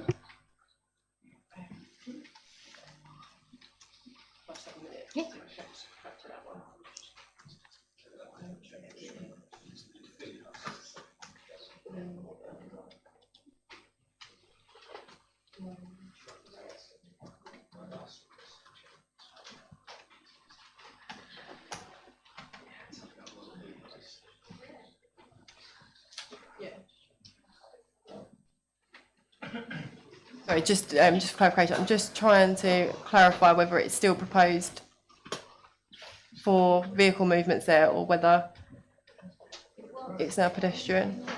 Because it's a private residence access Yeah. that sits outside of this development, I'm sure you can't be preventing residents from going across their own road. Vehicle movements will still be possible along here. That will be something that would need to be agreed as part of the reserve matters, the exact layout of that, but it would be possible to have the Members, please. the pedestrian access is actually separate to that road, as you can see here, so we would be able to ensure that they don't conflict. Thank you. Councillor Nick Spenceley. Thank you, Chair. Councillor Stamp, Driver and others have made all the points I was going to make about highways, but just in summary, I don't have confidence at all in the highways assessment. Apologies, I'm not a technical person, only got O-level maths, but I knew some very clever people who did research into chaos theory and turbulence, and everybody who lives in and around Maldon knows you just have to have a couple of people have a shunt in Spittal Road and suddenly the whole town is gridlocked. And I don't know how far the modelling goes into chaos, turbulence, whatever you call it. We all know of systems that have been tested in ideal conditions and fall apart when they face reality. And just a word of caution on the inspectors. We had an appeal back in February where the inspector kindly offered to drive a route himself to test it, and he did it at half term and said he sailed through, no car crashes, no kids, nothing. So I don't have confidence in the highways assessment, sorry. Councillor Paul Spenceley. Thank you, Chair. So I agree that with my fellow councillor and husband here that in fact a lot of questions have been asked already that I would have asked, except for that I've reflected on a lot of this through the course of the meeting, and it's a little term I'm going to coin here: cumulative unsustainability. And I think what I mean by this is my fear over what will happen with the A414 and the typical numbers that are used, the typical vehicle movements, etc., is that actually a lack of infrastructure impacts a lack of infrastructure, impacts a lack of infrastructure. And what I mean by that is, in those vehicle movements, do you take account of the fact that Maldon has no train station? Do you take account of the fact that we have very poor bus services? Do you take account of the fact that under the previous government we were priority one levelling up for infrastructure? Because here's the thing, when people move, and I know because I live very close to Site 2D, and actually I'm very disappointed that Heybridge Parish wasn't consulted on this application, because Heybridge will be one of the areas that is most affected by this. But I'll carry on. I know of people who are moving into that site who have to have their children in multiple different schools because they can't be accommodated when they move into the district with children of different ages in just one school because of our lack of infrastructure. That means there are more vehicle movements. So there's one thing. And then the other thing, our health services. And it's very interesting when you get to page 56 of the report, isn't it? However, the NHS 5.13.11, however, the NHS have been consulted on the HIA and does not agree with its conclusion that there is sufficient capacity within local GP practices to accommodate the additional population. So, as usual, the NHS has come up with a calculation that this site will give us £192,600. Well, the problem with that is Maldon District has the largest amount of unspent NHS Section 106 contributions in the whole of Essex. That's factual. I know that because I was part of a working group as part of Health Overview and Scrutiny at Essex that looked at that very issue. You will understand that we've had a fight which is ongoing and by no means completely resolved around St Peter's Hospital. So all of those people are getting in their cars to access health services, again, that adds to the impact on the roads. Is cumulative unsustainability, is the impact of a lack of infrastructure that we suffer from so badly in this district, as evidenced, as I say, by us being priority one, levelling up for infrastructure, is that taken into account, having no train station, having such poor connections and connectivity, taken into account when you generate these typical figures for what the impact on the A414 will be? Because I think whatever it looks like on a desktop, as a resident in Heybridge, I recently had the very unfortunate experience of trying to get a younger family member who was seriously ill to hospital through traffic where I queued and queued. And you know, I'm sure I'm not the only one that the desperation inside that vehicle was palpable. So my question to you is, do you look at that? Have you considered that? Or is this just another town where they've got a lot more infrastructure than we have that you've calculated these figures for? Thank you. Please, Deep, you have an answer? I mean, this what we're presented with is a transport assessment that is done, you know, as we've heard, kind of, and it's done to industry standard, and it takes into account what it needs to take into account to have in regard to what National Planning Policy Framework suggests. So in terms of the things about train stations and that kind of thing, what would happen is that clearly if we had a development where there were train stations nearby, we will be discounting trips from the transport assessment, because some would be based on a train and could reasonably be based on a train. That's not the case here, so that hasn't been taken into account. Thank you. Sorry, yes, Councillor. That doesn't really answer the other questions about the lack of infrastructure here and how that generates more traffic movements from people trying to get to places, different schools, to get to health services. So that's not taken into account. I guess it can't be. It can't be. I mean, I suppose in terms of, you know, I mean, it's based on sort of survey data, which is baseline data, which is counting traffic on the network. So it's representative of. So I suppose it's being tested against what's already operating on the existing network, if you like. So it's representative of what happens in the Maldon area in that respect, because it's based on data which has been taken from the Maldon area. Thank you, Councillor Morgan. Chairman, can we have a tittle break, please? People People are crossing. Madam Chair, before crossing their just on that legs. point, I'm just looking at time and the fact that the next item on the agenda is probably likely to be as equally as contentious. I'm just wondering where we are in that regard. Having spoken to message the monitoring officer, I think the best thing to do will be to adjourn the meeting after this item. Okay, Chairman, and hope to come back to that item in the new year. Sorry, I'll give way to Councillor Morgan. No, I'm happy to defer what I was going to say if you want to take a break. Chairman, there are several residents in the building from Southminster, and I think if we can make that absolutely clear to them that they can leave now, because if you're going to adjourn at the end of this, so you're going, just for clarity, the second item on the Since the Constitution says that meetings won't go on after 10 o'clock, and I don't see us being able to do the second item without rushing. So yes, I shall be adjourning the meeting after this item. And yes, I adjourn the meeting now for 10 minutes. Thank you.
You're live, Chairman. Thank you.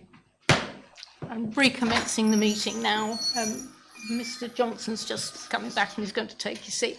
I do have 3 names still to speak, although they're second time round. So unusually, I'm going to put a proposal from the Councillor Zucker. I've been meaning to raise my hand for the last 2 hours, I think, but yeah, I'd like to speak. I mean, I'm quite happy to give way to everybody else. Right, I shall add you to the list, Councillor Fluke. Unusually, I'm going to put a proposal from the chair that we accept the officer's recommendation. Do I have a seconder? No, I rather thought I wouldn't. That was for clarity only, not in order to railroad anything. So, to continue, I have Councillor Fittock next. Thank you, Chair. I mean, we've sort of all debated the same thing in different ways on different points, I think. And I mean, to me, we talk a lot about paragraph 11 and 11D.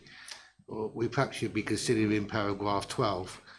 The presumption of favourable sustainable development does not change the statutory status of the development plan as a starting point for decision making. Where a planning application conflicts with an up-to-date development plan, permission should not normally be granted, which takes me back to the circular route as to how we've ended up where we've ended up. And it's somewhat untested grounds, really, because, as I said before, generally speaking, a plan is out of date because you haven't delivered something that you plan to deliver. And it creates all sorts of problems for officers, whether it be in the district or Essex County Council, because generally speaking, all of these matters of cumulative impact are considered as part of our local development plan review. So everybody's trying to determine this application on a piecemeal basis without the full picture. So as we move forward, I mean, highways, it's almost impossible now for them to refuse something on severe impact because I don't think anybody really knows what that is. So we end up with this terrible situation. I mean, we go back to the sustainable development, and that's the whole point of the NPPF, is to build not into sustainable locations, but the most sustainable locations. And we did identify them as being in Maldon and Burnham, our local development plan. But again, the plan said we're very constricted by our infrastructure capacity, and that hasn't changed. You know, what we're doing is we're simply having to add more development onto a plan that was stressed in the first place in order to meet a national policy that we probably can't meet in any sensible format without completely destroying any kind of long-term growth structure for the district. Because we've talked about this development and the possibility of a larger element of it coming through later.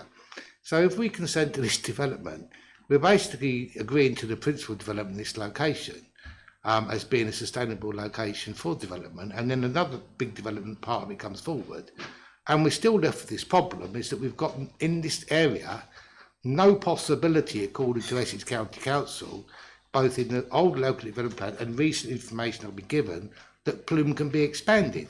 So now we end up with perhaps 800 or 900 houses or more in this location that we've got no prospect of delivering infrastructure for. So we end up in an impossible situation. So is our plan out of date? Well, technically, are our policies out of date? Have they failed? Are they the reason why we're in this position? No. So I find this really difficult. I'm sure officers do as well. You know, what do we do next? I mean, I really can't support continued growth in locations where none of the providers say that we've got the requisite infrastructure in certain terms. Highways obviously are doing the best that they can in the circumstance they've got without the full knowledge of cumulative impact for all the other developments going on. We've got education that have got, if you like, data that I know is out of date because I have their data and I don't know how quickly site S2D is being built out. And we have developments we've consented to in addition to what we've already granted, both of which say that there isn't sufficient infrastructure in the area that require S106 contributions to expand the schools that we know that can't be expanded. So what school will be expanded and where will be expanded? So I really can't see how we can, you know, I can support this application because nothing that anybody said, whether it be the Education Authority or the NHS, who have come to this council before and said, look, you have real problems with your GP to patient ratios. We know that. we're having problems recruiting people into your district because you haven't got the infrastructure. You know, so we've got GPs that won't come in because we haven't got the infrastructure. We've got a local development plan that is really up to date as far as what it set out to achieve, and we've got a national target imposed upon us that we can't make. You know, we can't just continually grant consent on the hope at some point in time we'll deliver a 5-year housing master, because by the time we do, we'll have so much development in so many locations where we've got no infrastructure delivery plan to support it, and we might never have.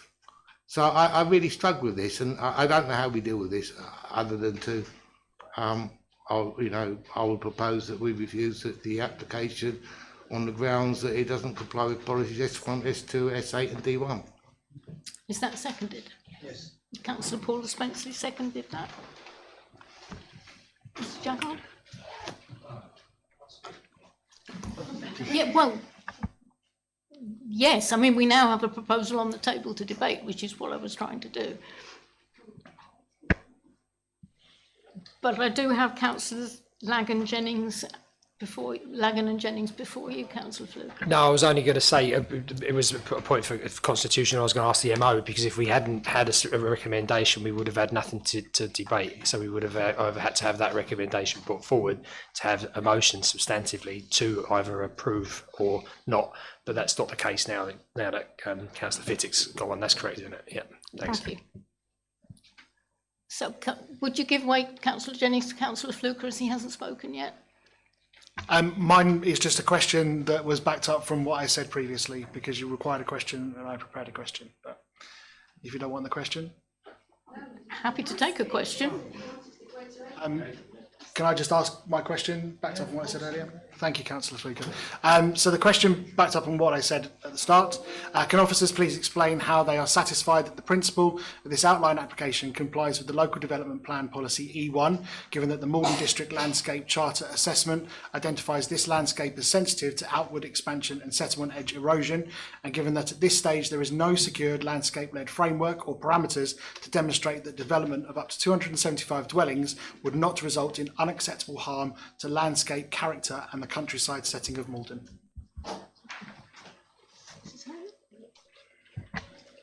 Thank you, Chair. So officers aren't suggesting that there would be no harm to the landscape as a result of this development.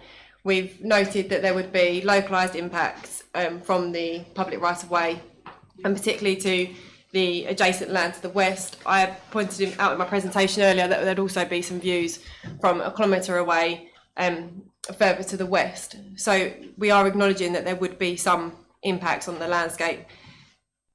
That being said, we are in the position of the tilted balance, so we need to weigh that harm against the benefits of the proposal. And in this situation, it's been deemed that the benefits do outweigh the harm.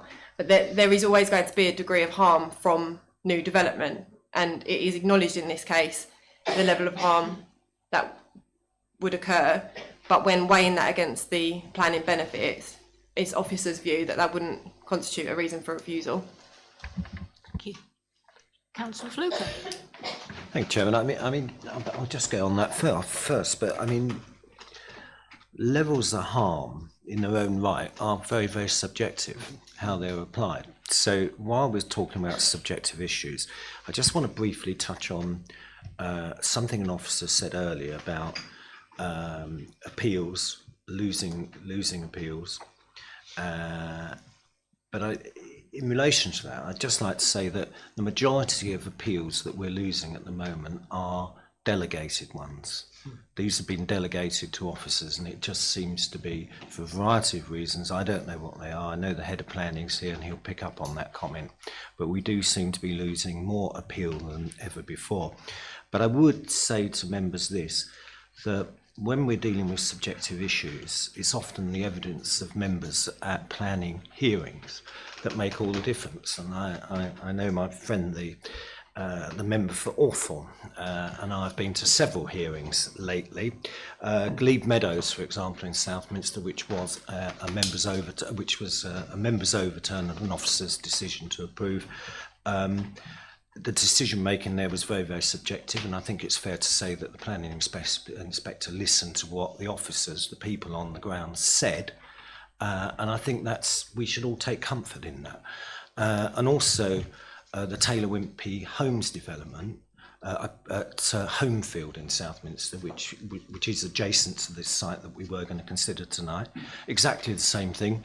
The members pitched up there and gave a huge amount of evidence on the subjective issues of the impact on the landscape, and the inspector listened, and she said no throughout the appeal. So, you know, don't be frightened to do this. I was on an appeal at a planning authority in London a couple of months ago, and I couldn't really work out what was going on. And it turned out that the local planning authority were treating a statutory consultee as a hostile witness, and they'd actually produced their own expert witness to contest what the local planning authority was saying.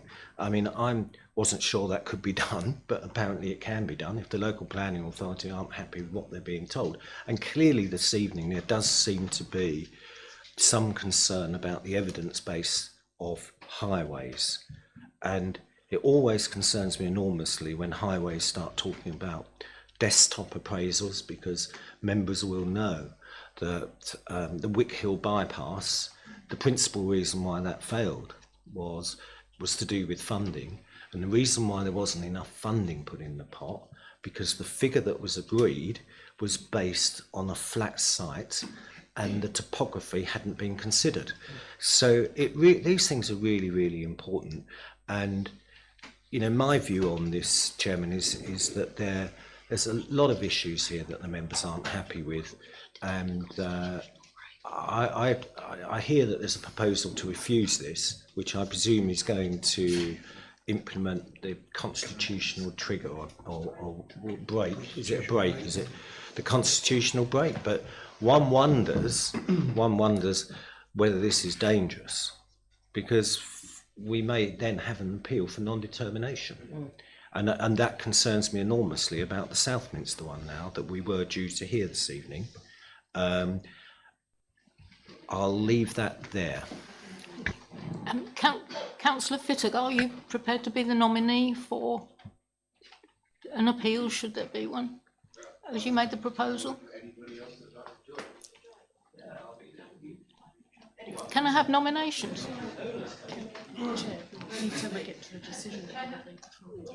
Okay. Okay, I'm going to leave that for now. Councillor Unas, Councillor Siddle Norman. I'm sorry, I'll stand up. I think we should.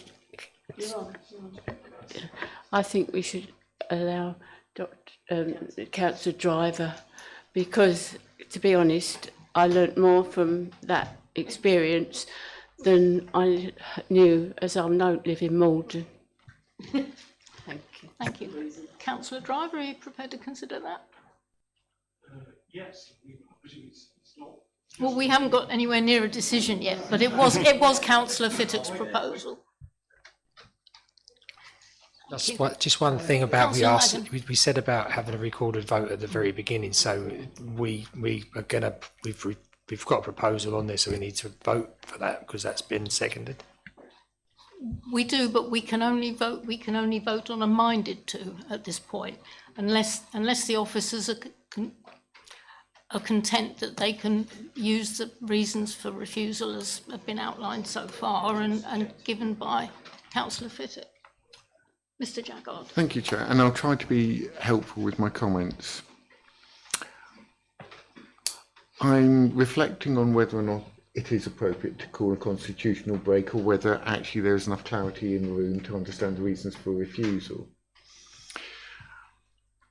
And I think before myself and the monitoring officer consider whether or not to advise a constitutional break, I think just understanding the reasons for refusal and how they would be phrased would be helpful, because I think clearly the balance to be drawn is for the decision maker, who is the committee.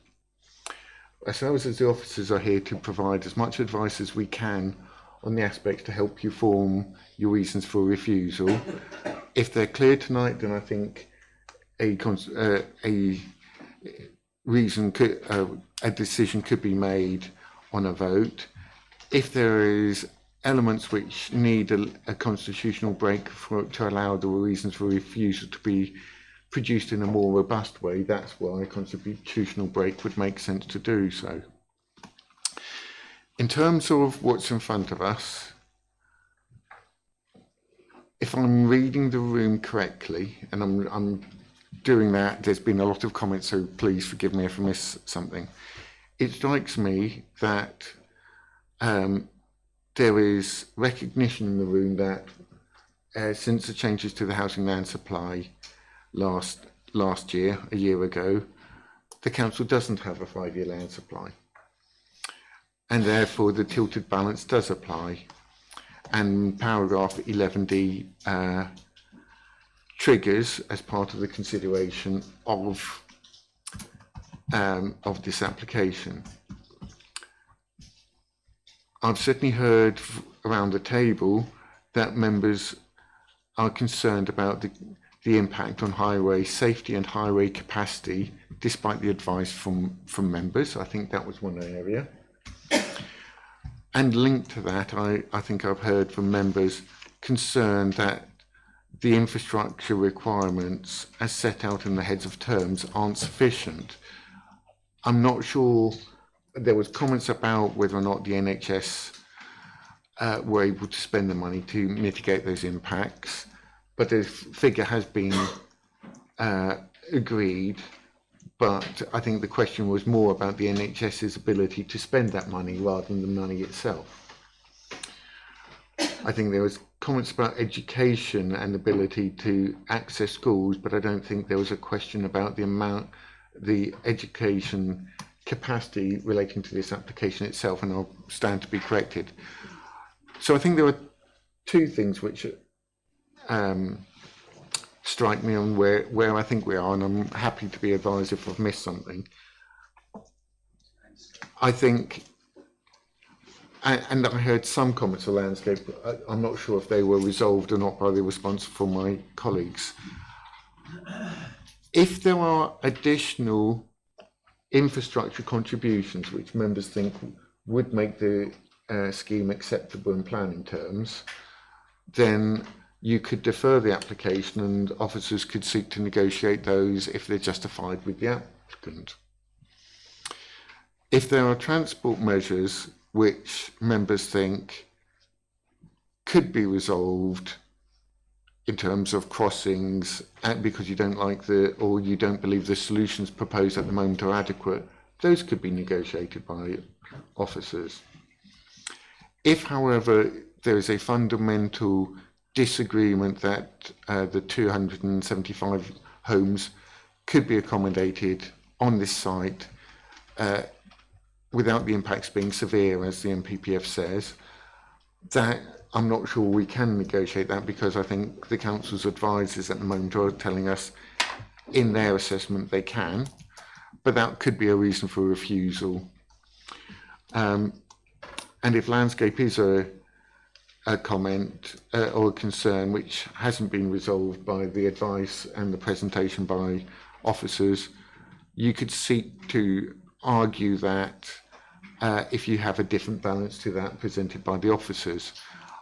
I'm trying to understand, have I captured those? And are those 2 to 3 issues, noting that the first issue about if there were additional infrastructure contributions which could mitigate the harm, that is sort of a reason for deferment if we had clarity on what that infrastructure is, to see if we could resolve that issue with the applicant before refusal. I don't know if I hope that's been helpful, Chair, in terms of focusing the committee's thoughts about where they are and how they wish to go forward. Councillor Fittock, it's your proposal. I mean, herein lies the problem, is that it really doesn't matter how much money you get in terms of S106 contribution if it doesn't lead to a positive outcome, because it can be achieved. You know, so if we got contributions to expand the secondary school in that vicinity, i.e. Plume, and Plume can't expand, it really doesn't matter how much money they throw at it, it can't be done. And I guess my concern would be, in part, that Essex County Council, they do their 10-year plan, their 10-year plans informed by our 5-year housing land supply. I've got what they think our 5-year housing land supply position would be in terms of development in the future. And they think, for example, site S2D is going to be building until 2035. The developers say 2034. So now you have 400 houses more being built 5 years faster. And yet, you know, in terms of the contributions, it would be preferable for them to, say, well, we're going to refuse the application on the basis we haven't got the capacity. But ultimately, their statutory requirements are to provide a school place for primary school within a 75-minute radius. Now, so the question then befalls to members: are we happy for residents of the district to have to end up going to school at potentially Rochford or Braintree or Colchester simply because the developer wants the development built in that location, and because our plan is out of date, not because we failed to deliver what we expected to deliver, but because a government policy has changed the housing target? Now, I suppose the question needs to be asked of the planning inspector is, was it the intention of the government to disregard the needs of local areas in terms of the infrastructure to get Britain building again? And that's not a political statement, that's a consequence of their policy. And I think that's where many members are coming from on this, and we probably do try to find lots of different ways, including higher ways, to justify the concerns that we've got. But fundamentally, you can't fit a quart into a pint pot. And it really doesn't matter how much money they give us. They're not going to give us £20 million to build another secondary school, are they? That's for certain. And that's what it will cost to build a secondary school. And according to ECC guidelines, to build a secondary school, you need 5,500 houses in that proximity. Well, there isn't going to be 5,500 houses in that proximity. So we're back where we started, is that what happens in the longer run? There is no plan. Usually this would be dealt with under a local development plan review. Everybody would sit down, all the head, the higher wage would do their modelling, and the education would do their modelling, and the AX would do their modelling. You have a plan, and then that's your plan. The moment you start to depart from the plan is when you start to get into problems. And it's all very well for people to say, well, we want growth, and isn't it good for the local economy? Yes. But look at the number of people who are objecting to the development. It's not just on the basis they don't want housing, and everybody that is complaining about a lack of infrastructure. So it isn't a benefit.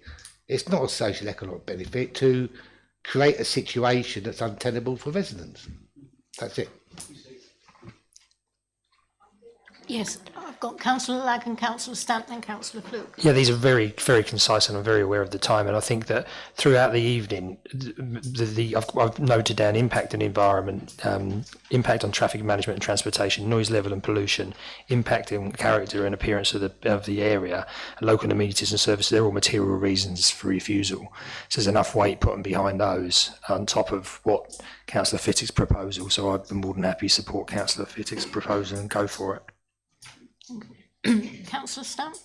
Yeah, would Highways, listening to this debate, consider that we've made some valid points and could go away and reconsider? I mean, I know that we have had different recommendations and changes previously when you've refused an application and you've met with the developers and you've, I don't know, decided to put a bell mouth or whatever you want to do because you've mitigated. Listening to what we've said and especially with the journeys and the community of impact, could you not go away and reconsider your recommendation? So that's the first one. And the second one to me is it is outside policy S8. So the harm, as far as I'm concerned, doesn't outweigh the benefit for the reasons that have been debated. And whilst I appreciate Mr. Jaggard going through that, it's a little bit too.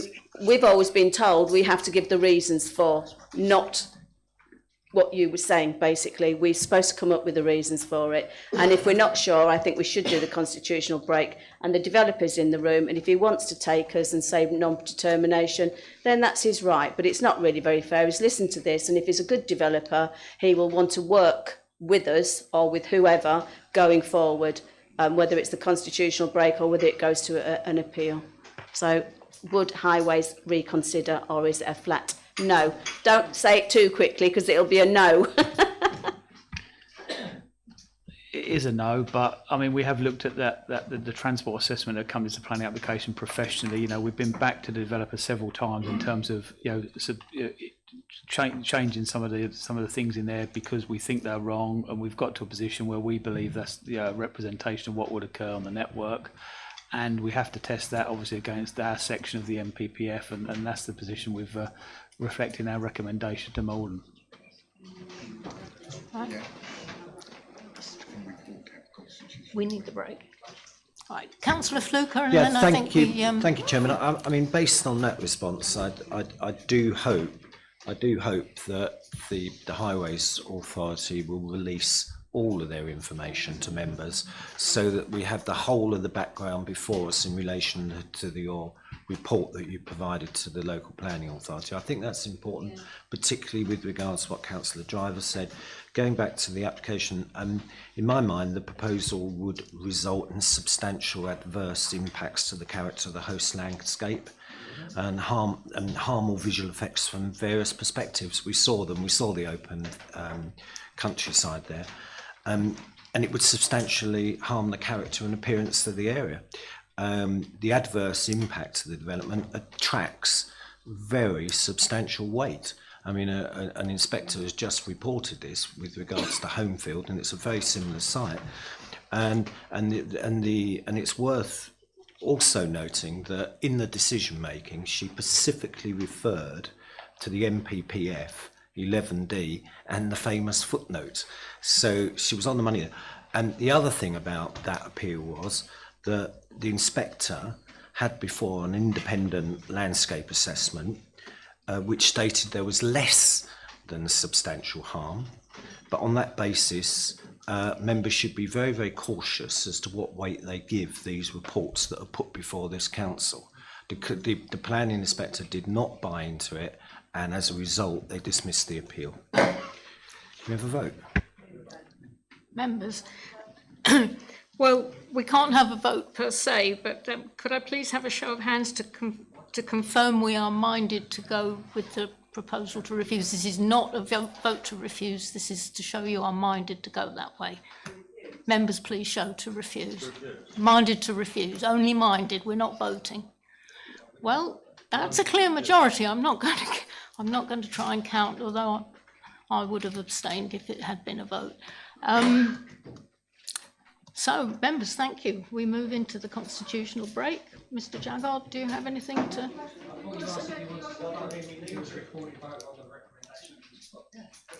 Well, we can't because we have the constitutional break. Monitoring officer, have you got something to say? Sorry, Chair, Mr. Jaggard given us because of what he said that we cannot go to the constitutional break because there's enough weight and reason to actually go, and there's not enough time because it's got to be done by the 23rd of the 12th. So it makes more sense to go for the vote. But Mr. Jaggard.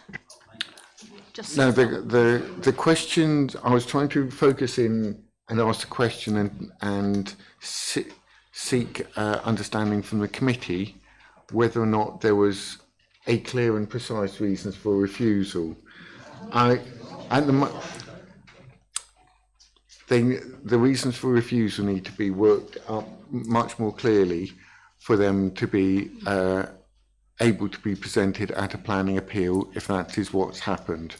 So on that basis, that's why myself and the monitoring officer are looking at this and think a constitutional break is appropriate at this moment to allow the reasons for refusal to be drawn up clearer, to be brought back to the next committee, and we're going to have an emergency or extraordinary meeting because the second item tonight can't be considered tonight, and that is why we're invoking the constitutional break, because the reasons are not in a form that would be reasons for refusal. There's an outline of a number of the points, but they need to be worked up in more detail for those to be robust and defendable.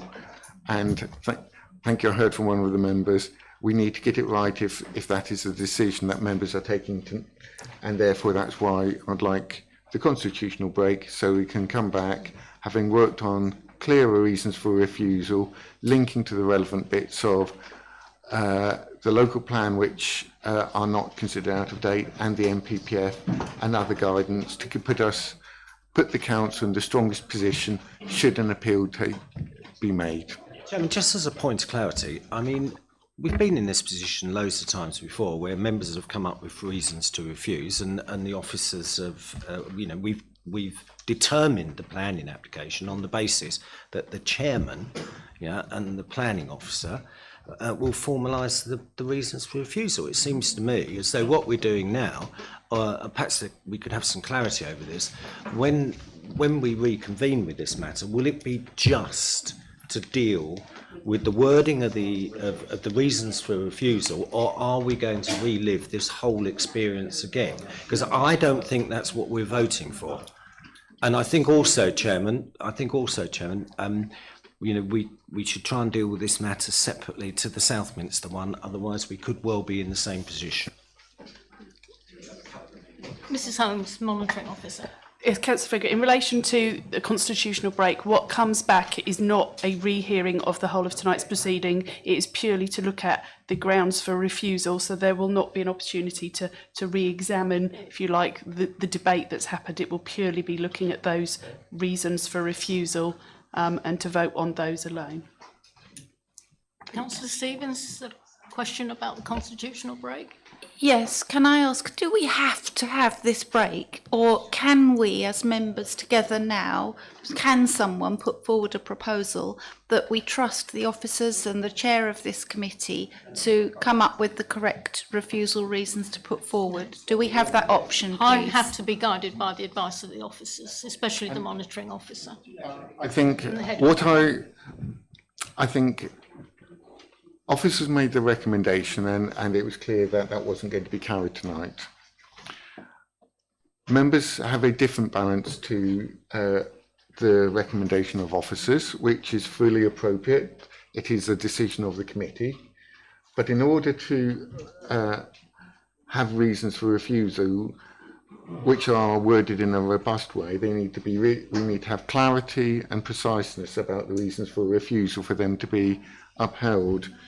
And it is for that reason that it is important that the committee make the decision on the reasons for refusal. And we can't, because we had 3 or 4 different members raising some similar, some different reasons for refusal, and we don't have a precise recommendation which would be able to be voted on tonight. And that's why I think the constitutional break, we need to pick up the issues which were raised, try to suggest how they could be worded in planning terms, and see if those are the reasons that members would want to defend at an appeal if that were to happen.